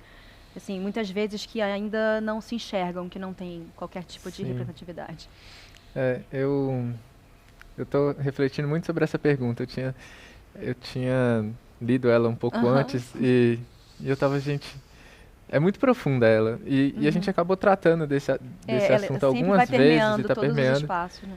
E eu acho que, de longe, o maior desafio que a gente tem é um desafio de autoestima, de senso de pertencimento, de se identificar com o que ela está vendo ali, que não é... Coitada, não tem nada a ver com ela. Não é nem parte disso é responsabilidade ou culpa dela, né? É que o aluno ou a aluna lá no final, ele é a principal vítima desse sistema todo. E eu nem falei que quando a minha filha pediu para alisar o cabelo, eu inclusive falei, mas por quê? E ela falou, porque eu não me vejo. Todas as minhas amigas têm cabelo liso. E o grupinho de 4 amigas, ela era a única de cabelo black. Complementando só o que exatamente. Então, eu tenho uma sensação de que muitos dos desafios que a gente quer enfrentar dentro do sistema educacional para mitigar o racismo, para ter uma educação mais antirracista, talvez, não sou nenhum grande especialista, mas talvez uma boa pista seja a gente começar pelo próprio aluno, pelos próprios alunos individualmente, e começar essa transformação, né? Não só pelos negros. Acho que a Cibele trouxe um ponto muito importante. Tem que começar que as por crianças brancas também precisam entender o papel delas e se enxergarem enquanto membros de uma comunidade branca também. A branquitude também, né, da mesma maneira que tem pretos, pardos, amarelos, indígenas, também tem as pessoas brancas, e elas fazem parte de uma comunidade, e tá tudo bem. Agora, o que você faz com isso, a partir do momento em que você se identifica enquanto membro dessa comunidade? Pois é, vocês monitoram isso? Vocês conseguem mapear? Nossa, quem dera. Eu acho que tem um desafio o que a gente tem aprendido quando a gente está encarando problemas muito complexos, é que talvez não tenham tantos indicadores para a gente ficar fazendo monitoramento o tempo todo. Uma das formas mais interessantes que eu tenho visto de fazer monitoramento desses aprendizados é como muitas comunidades indígenas fazem. Bota o pessoal em volta de uma fogueira e pergunta para elas como é que foi a sua experiência essa semana. E deixa elas contarem o que elas aprenderam, onde elas evoluíram. E talvez essa narrativa, essas histórias que vão sendo contadas, elas vão ajudar a gente a entender muito melhor o que aconteceu ali naquela semana ou naquele mês do que qualquer indicador, né? Vai ficar difícil contar pro pessoal lá do conselho, do board, né? Então a gente avançou, fulana fez isso essa semana. Você vai ter que começar a contar histórias ao invés de mostrar alguns indicadores, mas parte pode ser por aí também. Acho que não pode abandonar os indicadores não, mas acho que a gente pode aderir a um jeito diferente de avaliar os aprendizados. Sim, também. Esse corpo docente também, como vir mais preparado, né? Vir mais atento a isso, porque a minha filha me relatou isso uma semana depois do ocorrido. Falei, por quê? Porque eu tive vergonha de falar com a professora. E aí que a gente conversou e tal. Exato. Existem duas questões fundamentais. Mas tampouco essa professora estava do lado para ver, entende? Como a gente mapeia isso? Que dificuldade! Samara, são duas questões fundamentais. Primeiro, a formação inicial, que está muito defasada, portanto, as universidades precisam criar disciplinas específicas para trabalhar esses professores antes deles chegarem na escola, né, preparar esses professores para isso. As formações continuadas que acontecem dentro da escola. Os projetos políticos pedagógicos precisam inserir no currículo, não é no dia 20, mas no currículo, como tema transversal, as questões étnico-raciais, e por isso que deu resultado, porque você vê pelos relatos a transformação na vida das pessoas, né, tanto dos adultos como de crianças, não é só de crianças. Então, enquanto educação não for prioridade no país, enquanto a lei, o combate ao racismo também não for prioridade, a gente fica nessa encebação, né? Ilhas de excelência, né, espalhadas pelo Brasil, e nada de estruturalmente importante, né? Agora, eu não posso deixar de falar para você, Samara, do cabelo da sua filha. Não posso. Sabe por quê? Porque eu acho que ela tem o direito de fazer o que ela quiser do cabelo dela. Até o dia em que ela se sentir tão empoderada, mulher, que ela vai deixar o cabelo dela do jeito que ela quiser, do jeito que ele nasceu para ser. Já era para estar encerrando aqui. Ai, não, mas não dá. Não, só um monte de empoderamento em relação a isso. Mas você é uma ditadora, mas porque essa menina quiser alisar. O meu ponto de vista nessa minha jornada, né? Sim. Tipo, a minha filha com 7, com 8 anos, né? Agora estou com uma de 8, uma de 12. Eu não vou deixar. Não. Eu não vou. Não vai? Eu não vou, porque... Juro. Porque eu acho que, na minha visão, eu acho que ela precisa ter um mínimo de consciência a priori do que é um alisamento de cabelo, entende? Filha, as consequências são essas. E eu acho que com 8 anos, ela ainda não tem esse discernimento. Sei lá, com 16, com 15, mãe, quero alisar o meu cabelo. Você sabe o que é um alisamento, você sabe quais são as consequências. É que nem eu falo, é que nem uma gravidez, é que nem a tatuagem. A tatuagem até tem como reverter hoje em dia. Sabe quais são as consequências? Então vai, meu amor, eu te acolho, eu te apoio. E é isso, eu posso estar completamente errada, estou tropeçando, estou aprendendo, Mas eu queria ouvir você, Paula, sobre esse assunto. O que você... Então, veja, eu fui só alisar os meus cabelos aos 35 anos. Porque até os 35, eu vivia como um rapaz gay. Então, eu tinha que ter aquele cabelo curtinho, sabe? Passado na máquina. E aí, quando eu começo a minha transição, a exteriorização da Paula, eu falei, o cabelo tem que crescer. E aí, para ele crescer, eu comecei a alisar. E aí, uma ignorância também, porque eu poderia deixá-lo crescer. E na questão mesmo de ter um cabelo de negra, né? Mas, assim, naquele pensamento. Então, eu acho que isso, quando se fala da questão do cabelo, desse olhar... Porque parece assim que o cabelo é que manda primeiro, né? Ele que chega primeiro. Mas não é o cabelo que chega primeiro. Quem chega primeiro sou eu, Paula. Né? Então, eu acho que é nesse momento que acho que quando a sua filha pede para alisar o cabelo, porque de repente ela quer chegar, mas só que ela tem que ver a possibilidade que ela já chegou com o cabelo crespo. Com o cabelo de negra. Né? Então, acho que é esse papo que você deve ter mesmo com ela e até quais são as implicações desse alisamento na idade dela de 8 anos. Sim. Né? Porque ainda tem as questões hormonais. Então, quer dizer, você pode bater toda essa conversa com ela, esse diálogo, nesse sentido. Né? Eu acho que aí ela vai conseguir se entender e compreender. Né? E desse momento dela. Que foi um momento meu. E hoje eu gostaria de fazer todo o retrato. E aí eu ouço que não tem como, aí eu tenho que pelar de novo. Falei, não. Não, e tem muito isso também, né? De a menina lisa e o menino sempre tem que raspar o cabelo, né? Nessa estrutura do racismo. Exato. Né? Para encerrar, vocês veem alguma diferença de gênero nesse lugar do racismo? Tipo, meninas sofrem mais que meninos num ambiente escolar? Para os três. Samuel. Você consegue? Nossa, essa pergunta, bom, ela é um pouco armadilha também, dependendo do caminho que você vai na resposta. Tá, desculpa. Mas, não, mas é porque ela é uma pergunta boa, e aí acho que não tem uma resposta tão óbvia. Tão óbvia, eu sei disso. Eu posso falar da minha experiência. Enquanto vocês estavam comentando, eu vou falar algo que talvez surpreenda vocês. Porque vocês estão me vendo agora com esse cabelo aqui, mas eu também alisei meu cabelo durante alguns anos. Então, eu estava ouvindo e muitas memórias voltaram a mim. Assim. Uma delas é que o meu pai também me proibiu de alisar quando eu era mais novo. E eu fiquei me perguntando, o que teria sido melhor para mim? Então, enquanto eu estava ouvindo vocês, eu estava nesse lugar. E eu não sei se eu vou te frustrar. Para. Tá bom, eu tô aqui aprendendo. Olha eu, olha pra mim, Samuel. Vai, Samuel. Eu tenho a sensação de que teria sido mais importante para mim se eu tivesse alisado ainda mais cedo.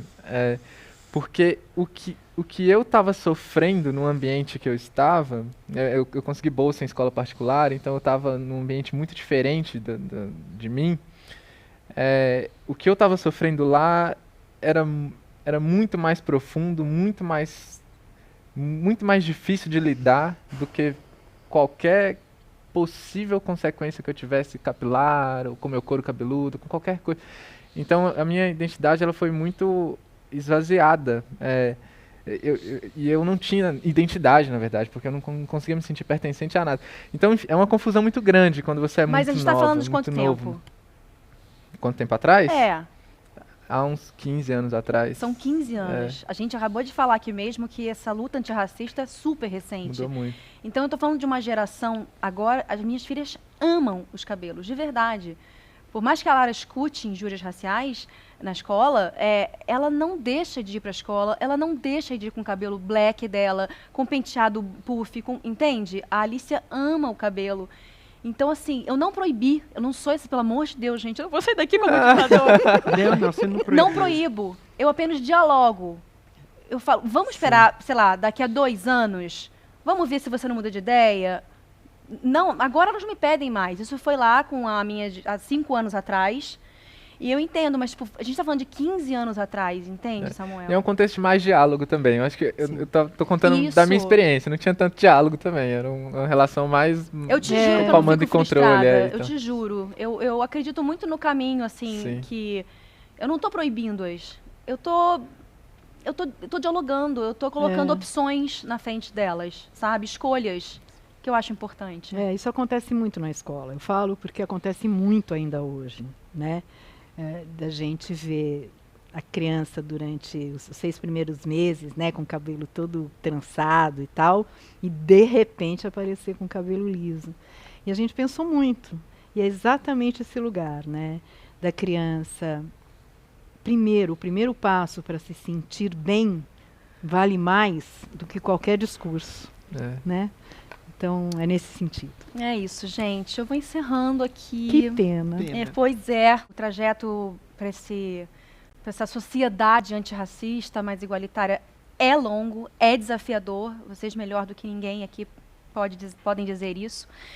Mas eu acho que a gente está num caminho certo, né? A gente está trilhando um caminho bonito e acho que já caminhamos. Muito. Eu queria muito, em nome da Fundação Telefônica Vivo, agradecer a você, Cibele, a você, Paula, Samuel, a você também que esteve com a gente durante esse bate-papo, né? Convido todos vocês, todos, a refletirem, a se desconstruírem. E tem mais evento, gente, tá? Continua com a gente, acompanha a programação, porque tem muito mais conteúdo relevante aqui. Até já.